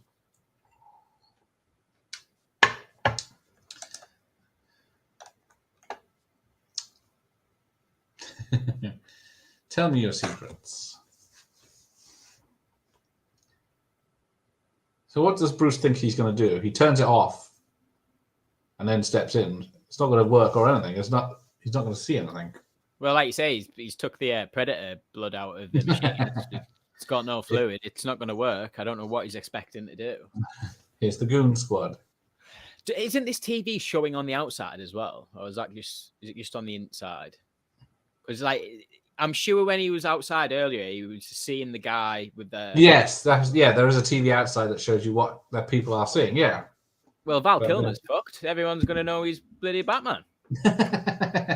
Well, there is a very big plot hole to this because Two-Face and Riddler find out he's Batman, but so do Sugar and Spice because they're in the room when they find out. Ah. And then, of course, they never are seen or heard from again. Yeah, they would have sold that information to the paper, man. Oh, I Definitely. see mine, man. They're going straight to the Sun with that one. I remember that as a kid. I used to learn was in it, but he only had it. Yeah, he's one scene. He's sitting down in the background reading something. He has one line, and then that's it for the whole film. I think because he was making Rocky at the time. A lot of the 70s road movies tended to have downbeat edits. Yes, there's another one. What is it? I'm trying to think. It's used in the opening to The Fall Guy, where a car crashes into a train and explodes, and then it's about the rest of the film was about this couple going on like a Bonnie and Clyde rampage through America, and then but they were quite nice, and you felt for them, and then somebody just boom plowed into by a train and blown up, and then they use it in the opening to The Fall Guy. Yeah, but Batman's entrance is here, and he can certainly move a lot better than the Keaton costume. Yeah, 100%. But then again, it is just a stuntman. Yeah, it's quite noticeable in some shots as well. Especially Easy Rider. That's a downer ending as well. Vanishing Point. Could be. I can't remember now. I'll look it up. Death Race 2000 Epic. Stallone's in it, yeah. As an Italian mobster character. It's a very strange film, yes. That's it. Crazy Mary and Dirty Larry. Yeah. I thought, oh, this is a fun film. And then boom! Fuckers are just taken out straight away. Thank you, friends. And they said you were a deadly drug dealer. Always like this scene as well. I know it's like CGI heavy, but yeah, I think this is the first instance of a CGI face on a character. Yeah, it's just epic seeing this from a Batman film. Obviously, like the Burton ones weren't this sort of. So they had this all planned that he would jump from the top of the building, even though they were fighting him on the same level a minute ago. Yep. Suspension of disbelief. Far gone. And then he goes, wee. But it's a trap. And then he gets torched. But then he comes out looking very tired and burnt. Why can't you just die? Boom. Yeah, it always got me hyped, this scene, man. I did like it. It's a good scene, and then Robin rescuing him and everything. Yeah. Then there's a major kickoff when they get back. I think that scene was way more extended as well in this supposed Schumacher clip. I bet. Is it the other way around? Yeah, I can't remember which. It sounds right. Italian Stallion. He needed the work. He was broke. So look at that. I got ears, I know things. This was a lot better than Batman 4. Ooh, people are saying that a lot these days. Oh, hang on. I pause mine, don't I? So, yeah. Dig into. Hang on, I'll just check where we are in the script.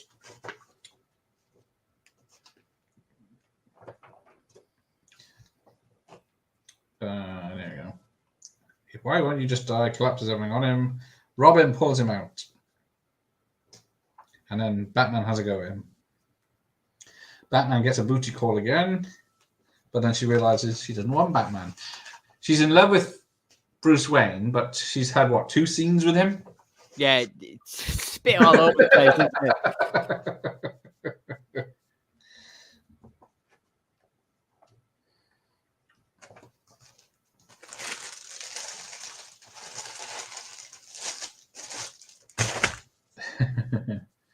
Although he does look like Keaton's Batman here when he's dragged out of the.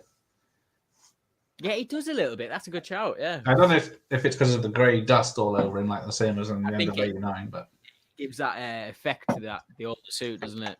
Yeah, and he does mention Nightwing here, and then what's a good sidekick name?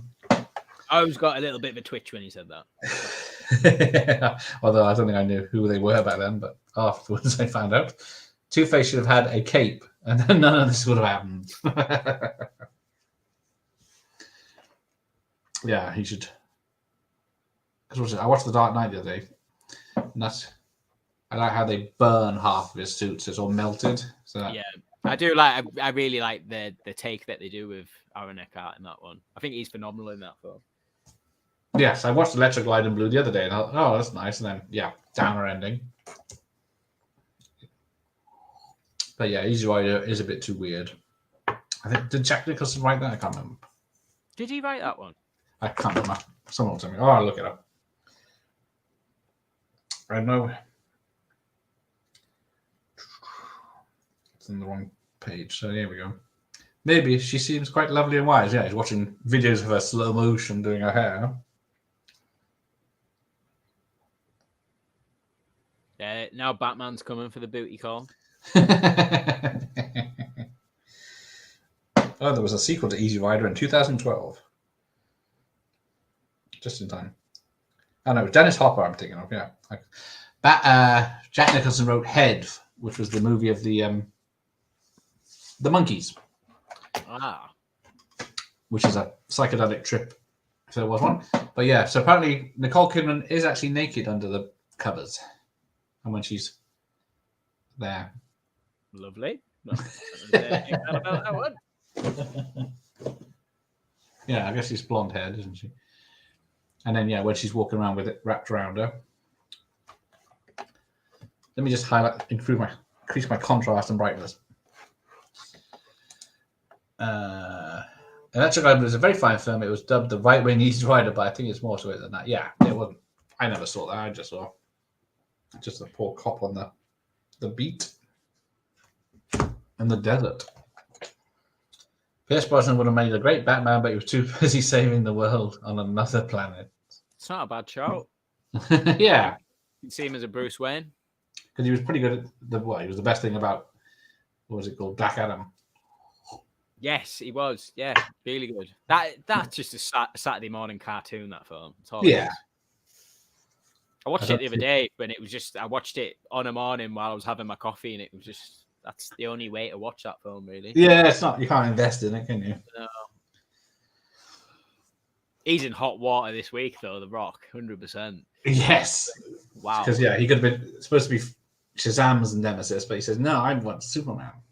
That was never going to save that film, him blocking that post-credit scene. It's just the fact that it's ironic and quite funny that he doesn't realize that Shazam is his sort of main arch nemesis. It's just you've got the same signal on your symbol on your chest piece. Yes, Rock. It's like, well, it was supposed to be years ago when they kept saying he was cast as Black Adam, wasn't it? And then they were saying, oh yeah, he'll have his own film. Shazam have their own film, and then the sequel will be them fighting each other. But I guess Batman versus Superman killed that. Batman smiling is actually pretty creepy. Yes, it doesn't look right, does it? No. I always thought that too. Wow, there it is, Francis.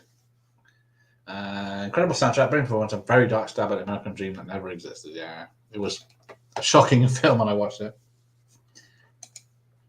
I remember, the Batman Forever mugs, McDonald's mugs. Yeah, glass mugs.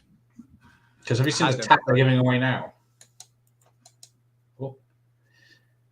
Because what we got the other day, it's like a little like an Airfix paint pot, empty tin, and it sits on a cardboard little body of this DC characters or Warner characters. And it's piss poor. My girlfriend's got in the habit of buying old 90s McDonald's toys. Yeah, pretty cool. They're the collector. Well, I guess the 80s ones are the collector one, but yeah, if you can get the 90s ones, they used to go for 10p in a charity shop. Hang on, I'm gonna have one here. Oh, I think about it.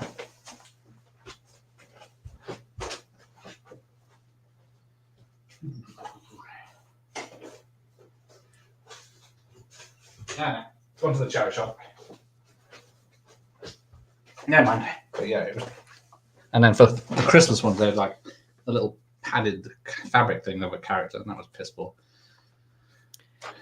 Just where we're at in the film now, just this always frustrated me a little bit. Even when I was younger, I think that the pace of this, pace of the Yeah. film comes to a halt a little bit. I hate the fact that he's given up his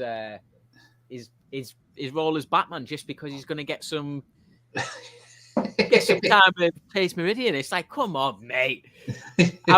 I would have understood it for Vicky Vale or Selena Kyle, but Chase Meridian's Yeah, he has a relationship with them. He's barely met this woman. Yeah. And why the hell have Wayne Manor got trick-or-treaters when it's 10 miles outside of town or wherever it is? They're getting no one coming for trick-or-treat. I would go to a millionaire's house if I know they were giving out sweets. Just give away Lamborghinis. I'd be horrified if I got to their door and they were only giving sweets away. I want like sweets and 9 gold bars. I want Keaton to pop his head round the corner and go, yeah, give these kids $1,000. I was just thinking that. I always thought he said $1,000. Yeah, grand. Yeah, I always thought that.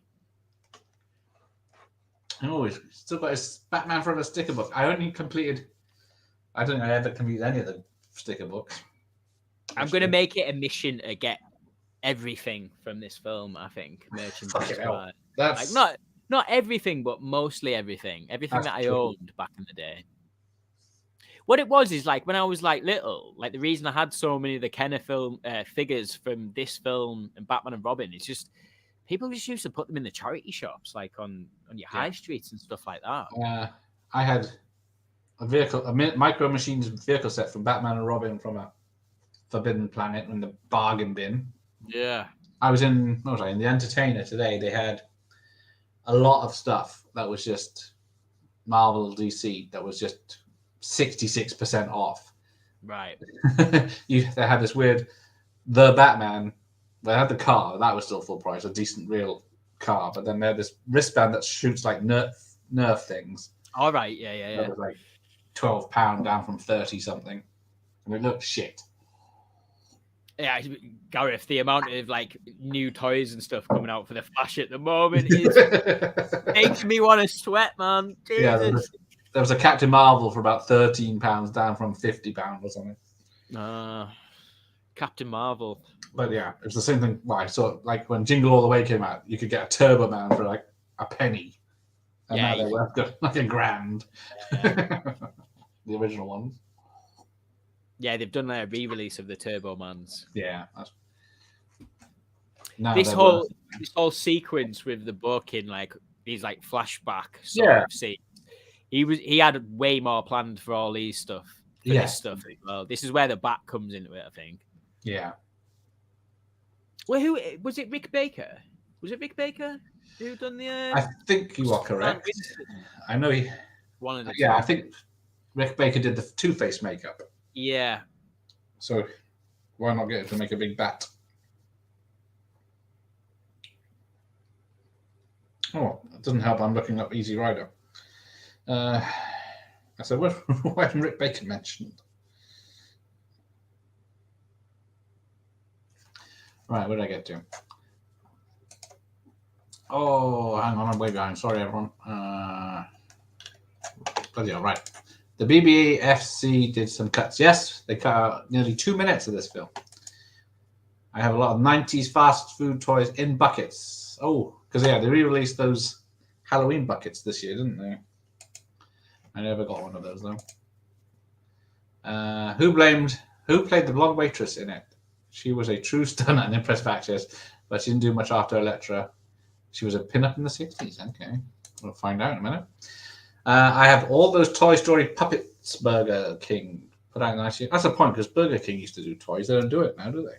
Yeah, I remember getting Wild Wild West toys. Wicked Wild Wild West, is it? Yeah. And what was the next one? Oh, they'd done a line with X-Men. I think the first 2 X-Men films had Burger King toys. All right. So here comes the bat. Yeah, it just looks like a normal-sized bat or a big bat. And then... when you actually see it behind the scenes, it's huge. It is, yeah. He's holding it or facing off. It sold a couple of years ago, maybe last year or the year before, but it sold quite recently in an auction. Not for that much either. I think it was like 10 grand or something. It wasn't like... Oh, Austin never had any of the Toys Forever. No, I didn't have. Well, I was never buying Happy Meals at that point. I was buying the big burgers, but Wish I'd done it now. I think it was Michelle Powers, but 100% sure. The 16-bit games of this, yes, they did. I played them. I did not get far because this is the one they were Mortal Kombat style games with the digitized characters. And I got to the first level and I couldn't use the Batarang to zip line up. Ooh, Two-Face figure, a rare silver two-sided coin. Ooh, nice. I like that. Trick or tweet. Stupid Alfred. It's such an obvious stuntman that's taken out by the door. Yeah. Yeah.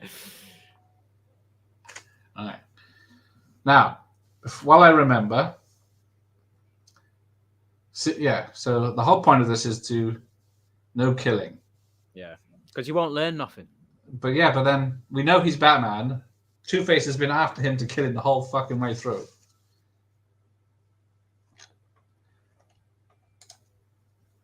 And then suddenly, I guess, spank me. He can find the entrance and decode to the bat.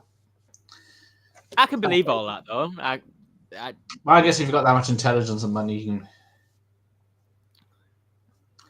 I think, because the look then.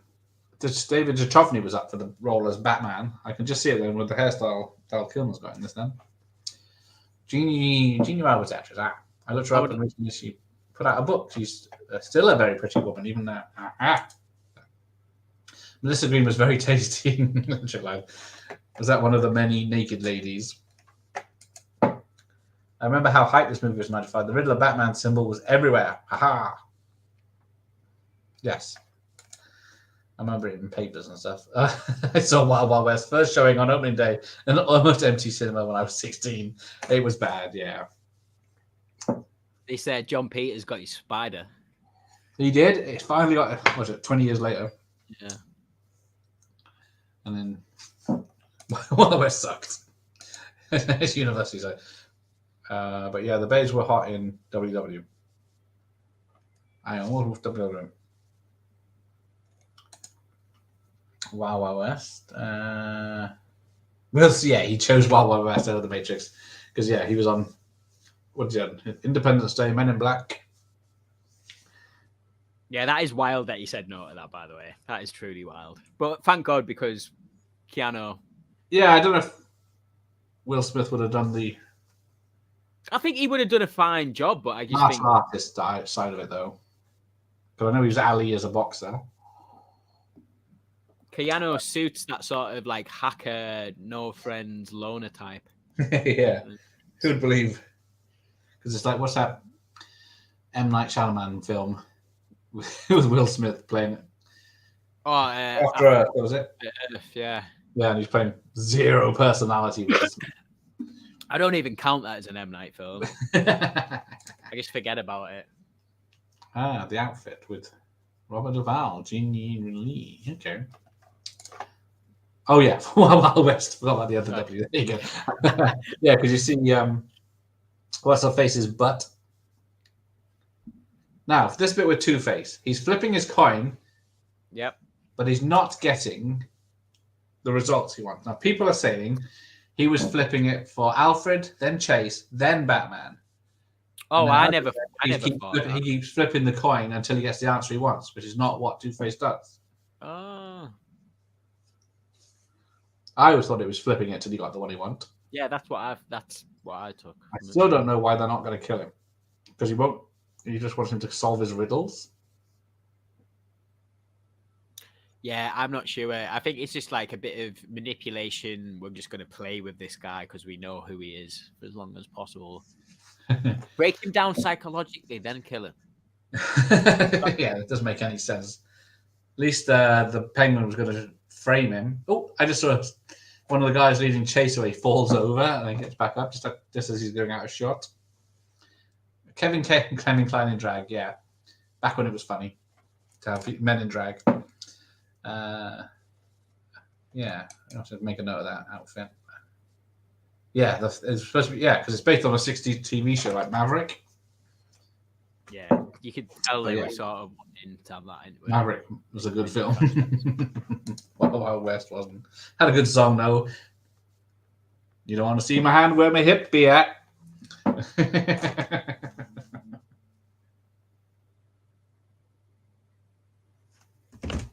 What is the deal with Instagram? I get getting ladies of the night following me. Ladies of the night. Yeah, where's late? Well, one at a time, but about 5 a day, and it's like a random name and then a load of numbers. So it's pretty obvious. And it says, "Hey dear, if you want to see my hot photos, videos, or maybe get my number, just follow me." Bots. Exactly. Don't like Will Smith. He's been very boring for years. The last good thing he was in was the Gene Hackman film. Oh, Enemy of the State. That was a good film. Yeah, it was a good film. Jogging at Night. Why has everything got riddles on it? I do agree with that statement, though. He has been very boring. Yeah. It's just everything's Oscar bait. It's just like, is this film going to get me an Oscar this year? Yeah, he's done the Slave film, hasn't he, recently? And that died because it was too Oscar bait. I just think people have lost all this. Like, that's just ironic to do like what he did at the Oscars last year, to then think he's going to get back into the Oscars by doing an Oscar bait film. Nah, mate. Yeah, it's like, what was that? Was it Bad Boys 3 was pretty good. I didn't mind Bad Boys 3. Yeah. I thought it was passable. It was okay. Yeah. And then they've missed that window now because he's getting very old. Both of them. Oh, they just announced recently they're doing an I Am Legend 2 with that's it. Yes, but off the door. Yeah, alternative ending. Yeah. So that's going to confuse everyone. It'll make everyone go and buy that film again. Listen, hang on, he died at the end. Okay, they'll have to release another version with. Got to make the zombies look better though. I hope so. Yeah, that's the downfall of that film. Because I really like it, it was just in that weird time period where CGI zombies were like a thing. And it was the first film to have an advert for the Batman v Superman. Yeah. Love that. It's like we finish each other's sentences. Mr. Enigma. Edward Nigma. Who would ever thought that would come back to haunt him?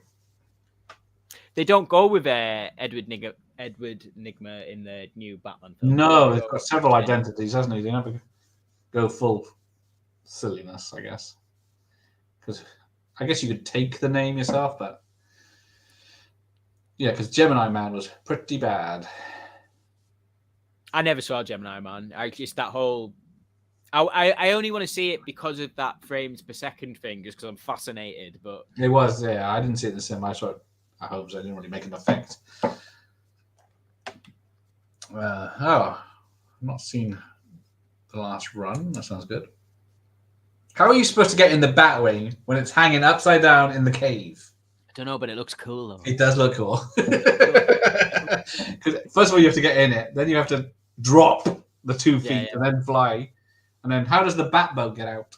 Because last I saw, there was a cave with a 100-foot fall. They've moved Batcave from Returns to Forever, 100%. Yeah. You know where they look like they are? You know when it's like that CGI shot of the Wayne Manor and the boat comes out? It looks like out of Casper, the house in Casper. You know, it's like a CGI shot. It reminds me of that live action Casper movie. A partner. Where are you at? I am. They've just there's bat signals in the air right now. Oh, he's just about to fly through it and go, yeah!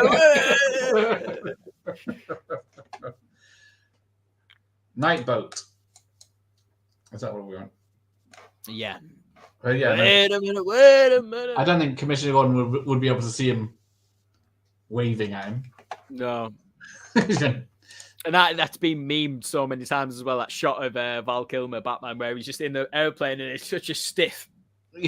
Yeah, because I know in '89 it's a model that does the turning. Yeah, but still, other than Men in Black 3, which was Men in Black 3 was better than the second one at least.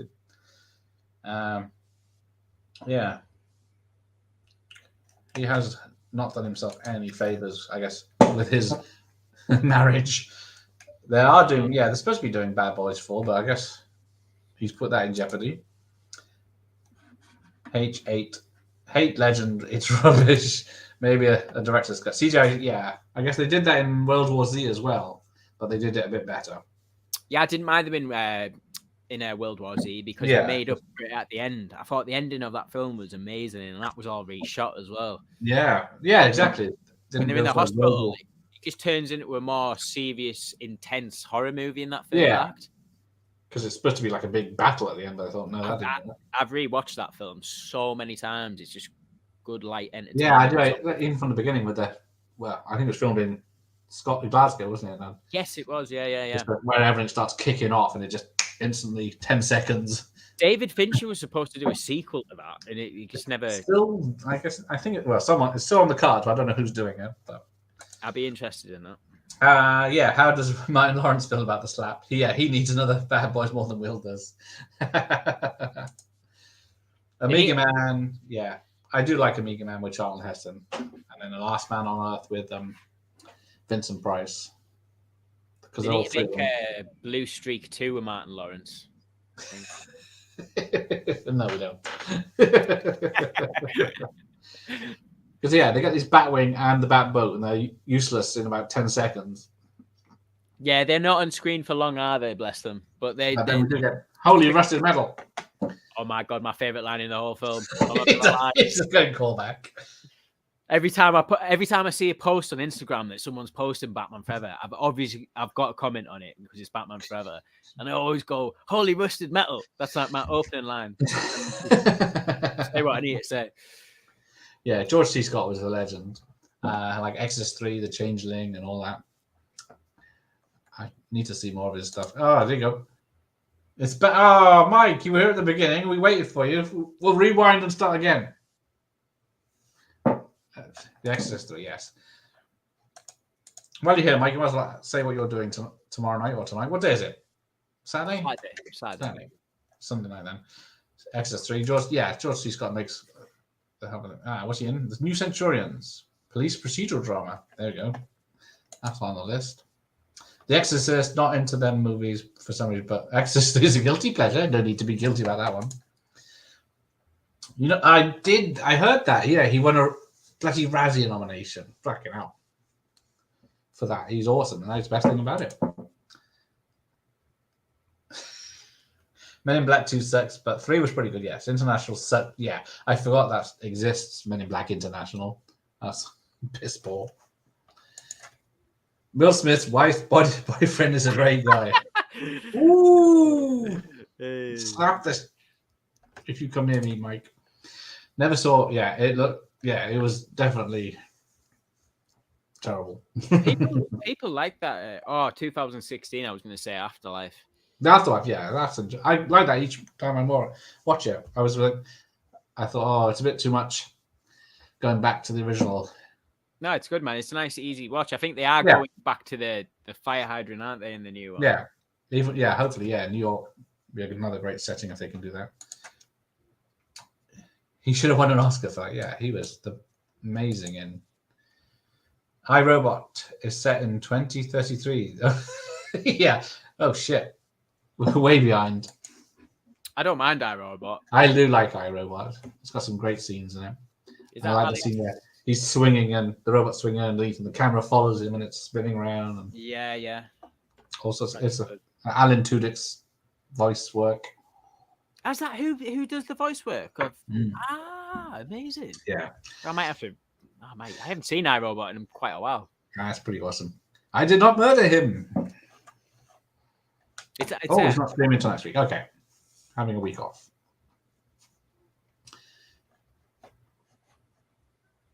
So, why? Is it purposely he built this trap? I have no just idea. for Batman? I've got to admit, although I do love this film, the third act I was never a massive fan of. Like, I will argue everything else in the film that there's an argument to be made with everything else, but this third act, even though it is very like villain base-esque, it's just too much. Like, this is literally like, we've set the backlot up. Well, not the backlot like of Warner Brothers, but it's very much this is a movie set. We're making movies here. Do you know what I mean? Like, it takes me out of it a little bit. Yeah. The throne room, should I say? Stupid boy, but noble. But yeah. How, like, near the end when, like, with the coin scene and stuff with Two-Face, like, was Batman just like, yeah, I'm murdering this guy? Or was he had any intentions of saving him at any point? So he breaks this with his jet boots. I like the jet boots. Where have they been in all the films? I like them. Yeah, but I like them better than the ski boots. The ice skates. Yeah, man. Where did the blades come from? Exactly. Where did the blades come from? They get away with it with nanobots these days, but yeah, they like that much comes out of his feet. Riddle me that. How is he costume changing every 5 seconds in this?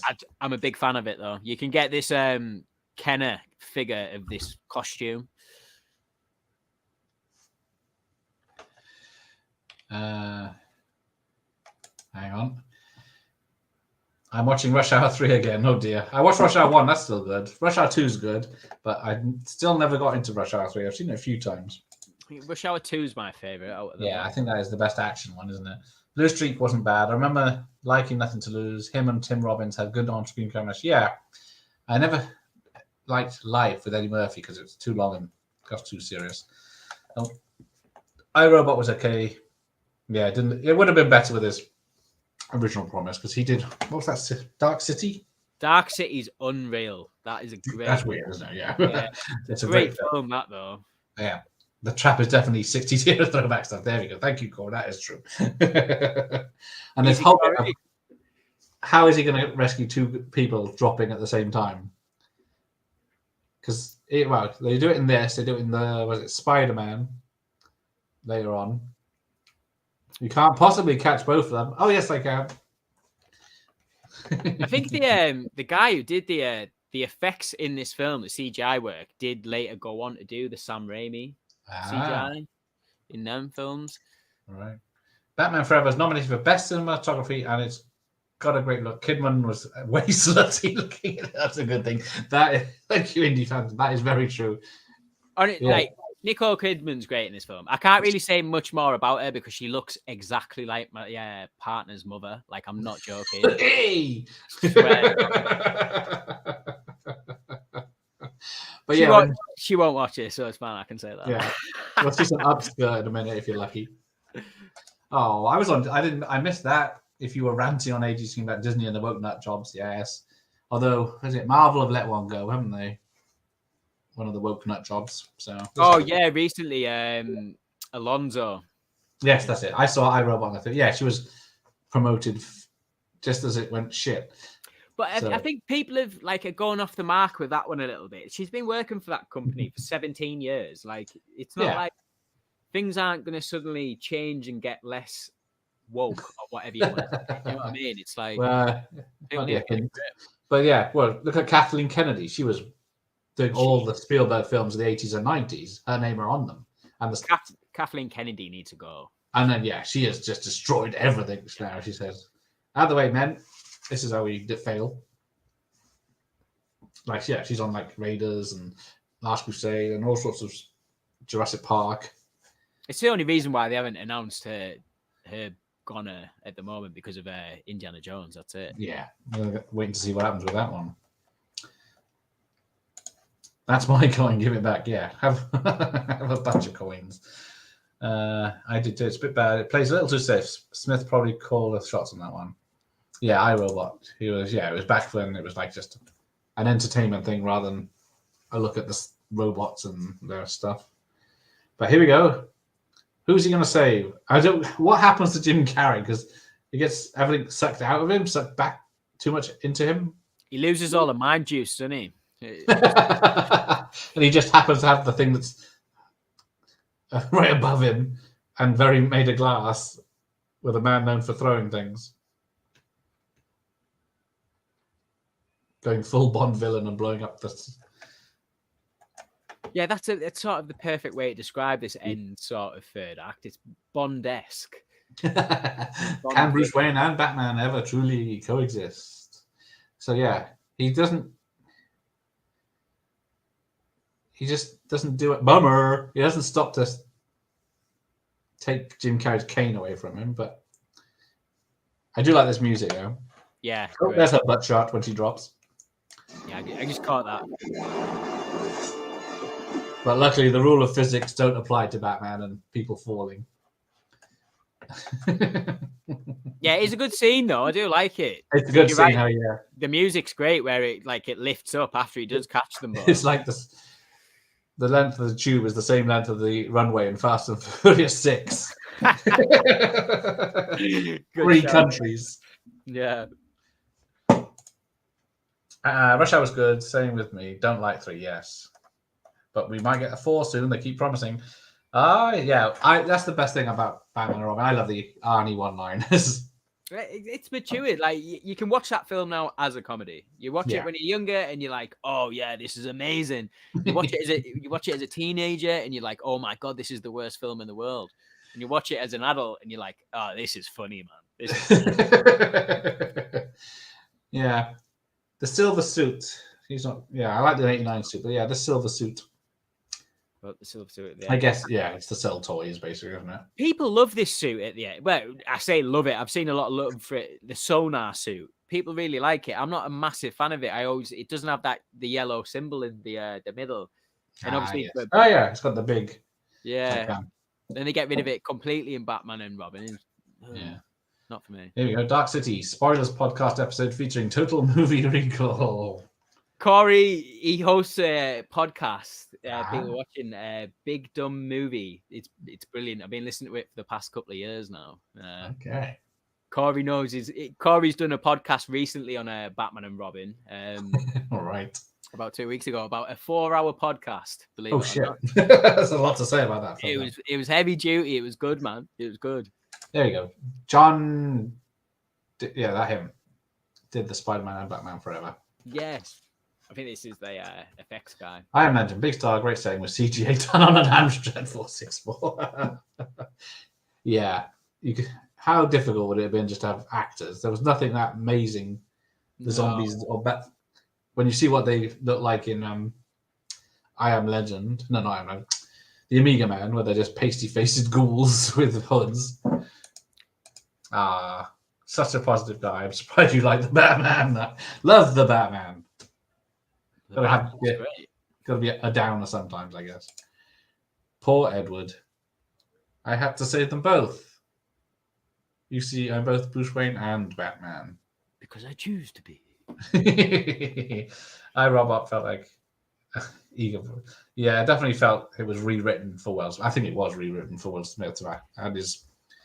I just find it fascinating that Alex Proyas makes 2 films like The Crow and Dark City, then goes on to something like iRobot. Yeah, it's the opposite. Like very bright, all daylight, mostly comedy, but still.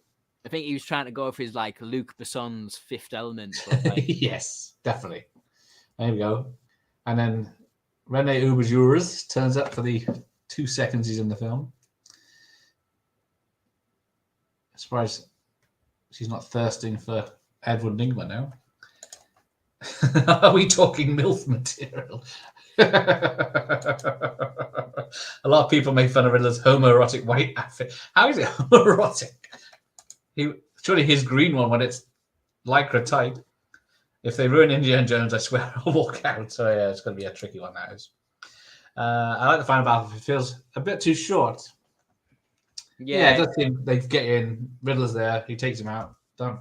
I love this end shot, by the way, outside of Arkham. I've always loved it. Yeah, because it's the first time we've seen Arkham in the films, isn't it?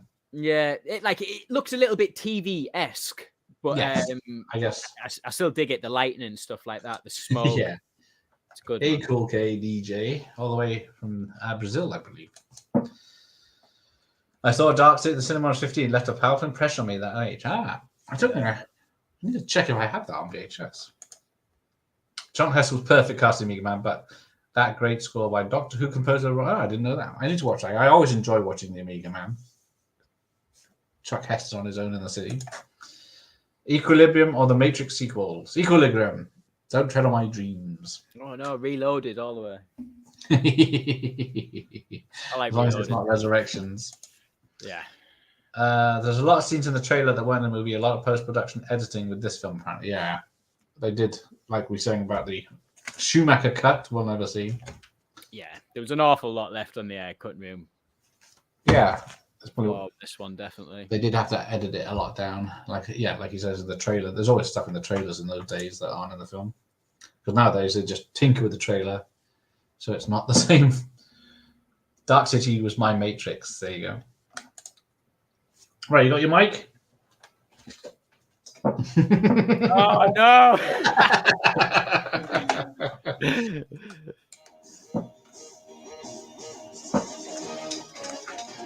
It is a good tune, this, mind. I got bloody copyrighted when I played R. Kelly's from Batman and Robin the other day. Oh no!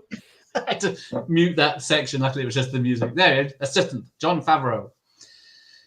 Oh, that's insane. I didn't know he was an actual... gang leader Don the Dragon Wilson. If my secretary Al's doing his job, I would be interviewing him. Harvey's Thugs. See if I can recognize anyone. Pee Wee Piemonte. Stunts. Hang on, let me pause that. Stunts. Don't recognize anyone. All right, you can do Kiss from a Rose then. Ready? 1, 2, 3, go. Gareth, I ain't singing, mate. I remember Oxygen coming out. I don't think I ever watched it. Can't remember now. All right, we're still on.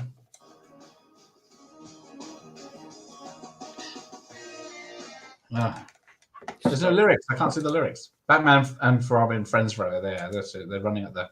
Oh, that's weird. The TV's gone. I'll try my new tablet. It lasted 2 hours at least. Well, not a new tablet. That's another tablet. Too late for Rush Hour 4. Jackie Chan is in his 70s now. Yeah, he hasn't done any action for a while. Can't blame him. Yes, Michael Keaton's Batman. We'll see in... When is it? Is it? June. I was thinking it later. Arnie Ullman third, a big drawing. I can't quite dismiss it. There you go. Rick Baker, there we go. And Cinemation Studio Crew did. I know they did Two Faces makeup. I'm not sure if they did the bat as well. Makes sense. Yeah. Harrison Ford is 80. Yes, that's a good point. I can't get hyped for this Indiana film at all. No, I'm trying my best, and I really like the director as well. Mangold. Yeah, that's the shame. Mangold, isn't he? So he's done. Was it Logan and stuff? But then he also did a couple of duds. I like some of his earlier films. He did that Identity with Chan. That's it. Yeah, that's good.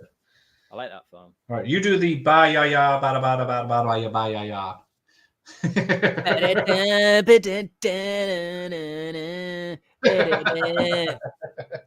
There's 4 of those. You get one, Gareth. I'll get one. Well, you do the pre-chorus then. But did you know that when it snows, that my eyes become large and the light that you shine can't be seen? Baby, I can see it. Stop. You get copyrighted because it sounds exactly the same. It does sound like Seal. Sorry if anyone else. Baby, I compare you to a kiss from the road. On the grey. I've never learnt these lyrics. Ooh, the more I get of you, the stranger it feels, yeah. And now that your rose is in bloom, that sounds sexy. A light hits the gloom on the grey. What does that mean? Light hits the gloom on the grey. Don't know. Sounds like we're trying to sing. What the hell is it called? That Christmas song? What's it called? The Pogues or whatever it is. There is so much a man can tell you, so much he can say. You remain my power, my pleasure, my pain. Yeah. Then you go down a little. To me, you're like the growing addiction that I can't deny. Won't you tell me, is it healthy, baby? See, learning new lyrics or whatever. Baby, I compare you to a kiss from the rose on the grave. I love it. Verse, second Yeah. verse, same as the first, a little bit louder, but a little bit worse. Oh, the outro. Now the rose is in bloom. Oh, it's the same fucking thing. A light hits the room in the grey. Right. There's your songs. Was it Schumacher that directed the video for that video as well? Ooh, I don't know. The Seal video. Yeah. I think it was Schumacher directed the music video. Yeah, he did do some music videos, didn't he? Makes sense. Right. Yeah. Let's get through this. Because I missed out a load of comments. Right, where do we get to? Harrison Ford's old. Indy 5 is why they should lean into the cheese. Yeah. Well, it didn't help with what was it called? Crystal Skull, when he was doing the old jokes in that 20 years ago. Also, Chan has admitted he can't do all the stunts like he used to for years. He's abusing his body doing stunts. Yeah, I'll let him pass. He's given us some great films and stunts. There you go. Wait, Total Movie Recall. Arnold Schwarzenegger. Anything to do with that with your channel? It is indeed. It is the 90s. Yeah, it is. Well, I guess 1990. We'll let you off. Yeah, he needs to give it up. Yep. The Matrix was a rip-off of Dark City. That's what the news tells us. The Wachowskis back in the 90s definitely got their hands on that script. 100%. 100%. The CGI, yeah, the zombies take you right out of it because they're so weird and rubbery and fake. Dark City's good, yeah. The director's cut any better? Something like it doesn't really expand that much. It really sort of ruins the start of the. I can't remember whether the director's cut or the original has basically the exposition of the entire film's plot right at the start of the film. You're better off going in not knowing what the hell's going on. It sort of spoils the whole film in the intro. I can't remember which one it is. It's either the director's cut that has the exposition from Kiefer Sutherland or the regular. Yeah, I think Kiefer Sutherland said it's one of his favorite parts he's played. It's really good. There's a lot going on in that film. Yeah. What year is Minority Report? I think that's in 2050s. I think they tried to think far enough ahead what would be happening. That's not yet. They haven't got our magnetic roads. Dark City is good. Jennifer Connelly is always a treat in that era. Yes, indeed. Yeah. I love the creepy ending with the Riddler and Arkham. Yeah. I still don't know why his deformity happens, and why he forgets who Batman is. But it's useful. I wonder what Ford's paycheck will be for Indiana Jones and the Dial-In Cash Machine. It's got to be immense because, although he's doing, Yellowstone prequel now, isn't he? So he's doing some proper acting as well. Yeah, it's something to do with Tyler Sheridan he's doing at the moment, I think. Yeah. Oh, let me rewind that. The director's cut is probably an improvement, but the nostalgia part of me goes for the theatrical cut. Yeah, because how many Blade Runner cuts have we got now? 5? 55? That'd be a new one this year when they want to sell another box set. Yeah, I don't normally watch trailers, but I did watch that just because Keaton did. Yeah, I'm Batman. I've actually only seen that trailer about 500 times, but if the film is as good as that trailer, we're in for a treat. It's a good trailer, that man. But then the same with the turkey in Christmas Vacation. It looked good on the outside and then it fell apart. Love that. Not sure about Lady Gaga or Joker 2 in general. Yeah. There's a new image just being released. I just seen it just before we got on this. Yeah, I saw that on social media. I'm looking forward to that, to be honest. I know, because they said it was a musical, but I don't think it is. I think it's probably like a musical number that he's imagined because of all the stuff he imagines in the first fucking film. Yeah. Rush Hour 3 is definitely set down for the first two, probably because they stopped making sequels. Yeah. It was a bit of a bomb. They were all directed by Brett Ratner as well, weren't they? Yeah, so he won't be back. No, definitely not. He's been forgiven, has he? I don't know. I don't think so. I don't know. Is that tacos or is Stanton applauding us or applauding our singing? He's just applauding Batman Forever. Why wouldn't you? It's great. We should have had 10 Rush Hours by now. We've had 10 Fast and Furious movies. Yeah. Vin Diesel is no stunt man, apparently. He doesn't even drive over 30, I've heard. No way. Is that true? No.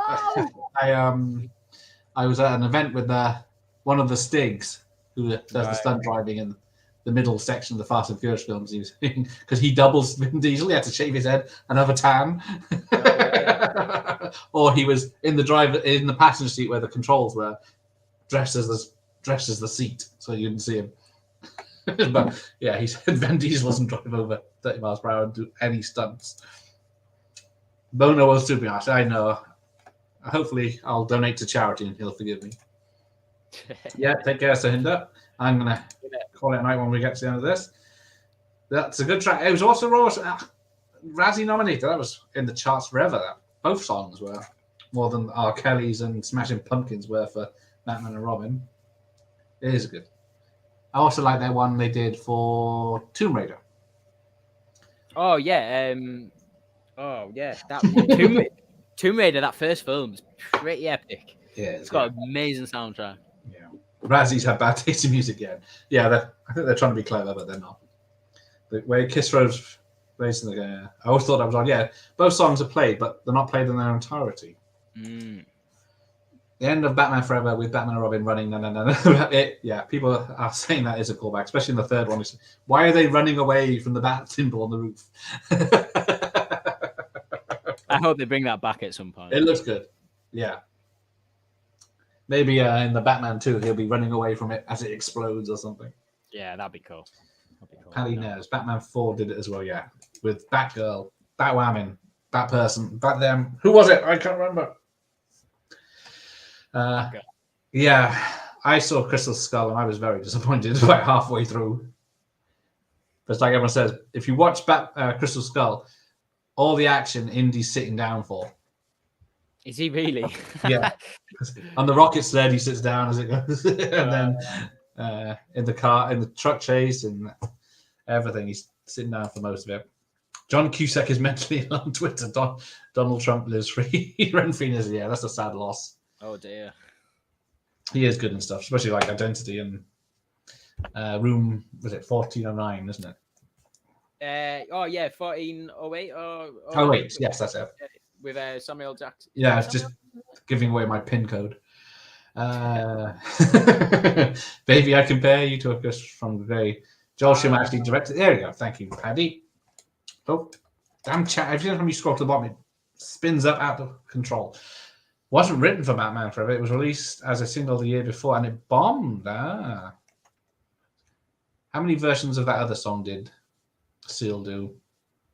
His original hit they did with that other guy. I can't remember. Fascinating. Right, hang on, sorry. Indiana Jones and the Last Crusade. Yes, he rides off into the sunset with his dad. Happy endings for all. Last Crusade. Yeah. Everyone keep making comments. Sorry. Some of us have got to get to bed, Mike. You can set past 10:30. The clock's changed tonight, so watch out for that. Oh, shit, yeah, I forgot about it. My mum texted me about that earlier on. I forgot all about it. All my streams next week, I'm going to have to double check they're set to the right time. Because I've got... What have I got coming up? Nothing tomorrow. I'm going to have a day off because the clock changed and wiped me out. 2 on bloody Monday night. Scary movie with the lovely Miss Cherry Myers from Instagram. So, and then... Nice. 3 people joining me for the X-Rental VHS tapes. Mortal Kombat with Jim on Tuesday, the Sex Quiz on Wednesday, and then Jokes with Ricky on the Saturday. Nice, man. Yeah, I can't just get past the twat of the lead role, the Flash is. Yeah. Yeah. So I did it twice as the Flash, isn't he? Not his biggest fan. That is not the bit I'm looking forward to in that film. Yeah. Oh, yeah. Brett Ratner did Red Dragon. That's a good version, that is. I don't mind that. I don't mind Red Dragon. To like Manhunter a little bit. Yeah, Manhunter as well. They're completely opposite films, aren't they? Yeah, totally. One's way more stylized. You know. Hey, Jamie. Thanks for joining us. It's super fun. She is right. Yep. Oh, Mike's changed his tune. He's not a convicted, a dodgy bloke, I should say, before I say anything else. Fast X is coming out. Lol, yeah. I'm not excited for that after 9. 8, I don't mind. 9 was terrible. Oh, he's stupid and insane, apparently. Well, which is it? Stunning and Brave or stupid and insane? Who do we trust? Somebody threw up when I went to see Crystal Skull at the cinema, and it happened at the end of the film. Quite fitting, really. That's going to be a nightmare to clean out. I did not like Indy 4. Spielberg proved to me he just doesn't have it anymore. Yeah, because I was trying to think the other day. It was only Ready Player One was the only one I've enjoyed since. Yeah, I really like Ready Player One. But yeah, it's good. Back old-fashioned fun film. But then, yeah. Other than the whip stunt, which is in the trailer. Hi, Jamie. Crystal Skull was amazing. He hid in a fridge and survived an A-bomb. It was lead-lined. We all know radiation instantly evaporates after a nuclear explosion, so he was safe. And it still bombed. Yes, it did. Seal lives off the royalties of that song. He does. I think it's played a lot. Hang on, I'm trying to... What else? The song he sang. When he was part of a group. Dun, dun, dun, dun, dun, dun, dun, dun. What is it? I'm not totally familiar with Seal's. Well, technically, I only know a couple of his songs. Crazy. No, that's one of them. It's not the one I'm thinking of. Killer by Adamski, of course. Then he did it, re-released it as himself. We do not need Indy 4 and 5. Well, you're getting it. I'm proper lazy this week. Sorry, Mike. I'll see what I can do on Thursday, Friday. Thursday, Friday for you. But I am off for a week next on the 2nd for a week, so you have to make up your own fucking stuff. Oh, Nightbot. No caps. I love that trap. You got a warning. What's up? Indeed, yes. I forgot about that. What was that? I think it was made more famous by the film than it was the TV ad. I don't know where the advert came from. Definitely stupid and insane, yes. Manhunter is amazing. I don't know why William Peterson. Yes, he was great. I loved him in CSI Vegas in the old days. To Live and Die in LA is one of my favorite films that I've seen recently. Well, like in the last 5 years that I'd never seen before. That film is so good. It is, isn't it? It's got William Dafoe's in it, isn't he? William Dafoe. It's a William Friedkin film, so like the guy who did like The Exorcist and stuff, and French. Very intense, some of it. Yeah, it's so good, and the way in the third act, like sort of where the lead character goes or doesn't go, should I say? Like it totally took me by surprise, and the soundtrack, the Wang Chung soundtrack. Whoa! So yeah, it's one of those massive films that I don't know. Is it? Was it getting a 4K release or something? I don't know. They've been saying that like the last year. Yeah, because I think it's like Michael Mann stuff, like that early stuff, would look lovely. How come Nightbot is sarcastic? Because he's gone rogue, and he's AI. And it's Skynet. It's when he goes dark we have to go in trouble. Ezra went insane, got no brain, insane in the membrane. Yes, he is. And he's all right now. He's got the help he needs from Warner's. Nightbot. Okay, sorry. But when you say scary movie, you have to say, what's up? In that way, yeah, in these capitals. Learn that, Nightbot. Killer, thank you, there it is. Killer was his first hit, thank Jesus, I'm way behind. If Spielberg made another Jurassic Park, it would be terrible. It would have aliens abducting dinos, and Alan Grant would be digging up crystal skulls. Yeah, because even Lost World is not a patch really on the original. I do like Lost World, can't lie. Yeah, but I've got a soft spot. I know everyone loves Sam Neill. Is it Sam Neill? Sam Neill, yes. Yeah, everyone loves Sam Neill, but Jeff Goldblum, man. Well, Jeff Goldblum, yeah. If he's not doing his weird stuff that he's doing nowadays, when he's seen for real, but he was good in there. To Live and Die is awesome. So is Manhunter. I first saw To Live on VHS. I think I saw it on VHS. Both of those, Manhunter and now. It did really blow my mind when I saw To Live and Die in LA. It was like, it was a euphoric experience. It's one of the massively great films. Manhunter, very good, yes. Yeah. And the Vida baby. Nightbot lives in my cellar. Who told you about my cellar? I did a stream last night. In case you'd like to check it out, pretty sure he O'Shaughnessy came into Trolley. Okay, let's see what happened there. Yeah, Spielberg didn't want to make Lost World because he halfway through well, he filmed Jurassic Park 1, then he buggered off to film Schindler's List, and then George Lucas did most of the post-production on Jurassic Park, all the digital stuff, and Spielberg just did it remotely as with him. And then, making Schindler's List changed him, and that's why we got less of him. Ezra sucks. Keaton needs to give that with him. But then Keaton would be the bad guy for hitting him. Yes, well, check that out, Jamie. Hope it didn't bother you too much. To be fair, Spielberg and Amy Pop was fortunate. Yeah, Lucas takes full blame for that one, but Spielberg said he should have said no. But yeah, interdimensional beings, not aliens. Crichton didn't even want to write The Lost World. He was under contract to put it. There you go. I'm Nightbot. Dave, I knew it. Now Dave has been in and out. He's got better things to do. He's watched all the basket cases now, hasn't he? Keep the Jacket Forever Batman style. I will just end this now. I am not doing 8-hour fucking streams like all of I will not survive.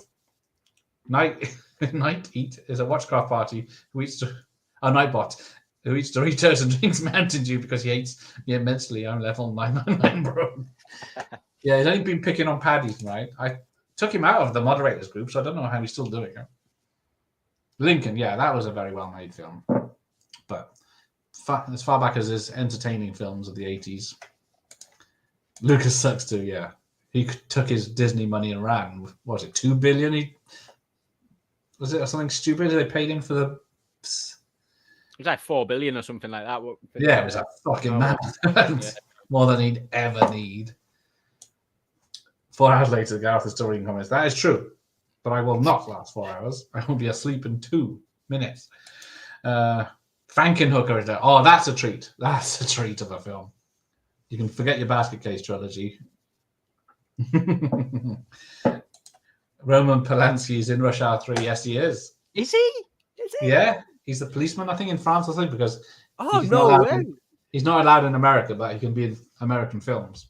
Of course, he'd be in a Brett Ratner film as well. He's in that. He directed The Ninth Gate with Johnny Depp in the... I haven't seen that. I'm aware of that film, but I haven't seen it. That is a bloody good film. Is it really? Yeah. It's probably one to check out, to be fair. Yeah.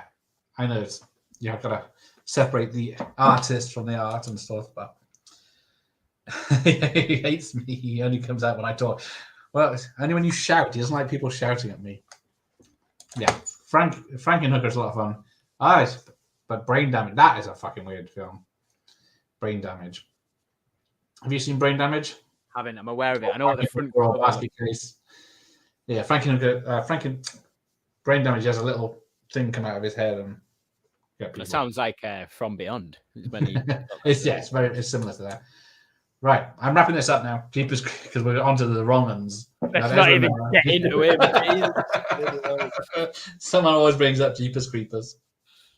Yeah, no, you can stay at the door. Right, that's it. I'm done. So Brilliant. Thank you, Alice, for joining me. Thanks for having us on, Gareth. Thank you as always. Yeah, brilliant. So until next time. Oh, here we go. Polanski was very good friends with Ratner. They later made a documentary about the court case. Oh, there you go. Jesus. Takes one to know one by then. In partnership. Good night, Dave. Dave knows Bye, what's about. So, take care, everyone. And what am I doing? Oh, I've got a day off tomorrow. So, see you Monday. Scary movie. Yeah, will do. See you there. Bye, see you later, guys. Bye, Paddy. Thanks for all joining, friends. Dr. Impossible, Conjuro, Jamie, everyone. Bloody hell. Thank you all. Until next time. See you later.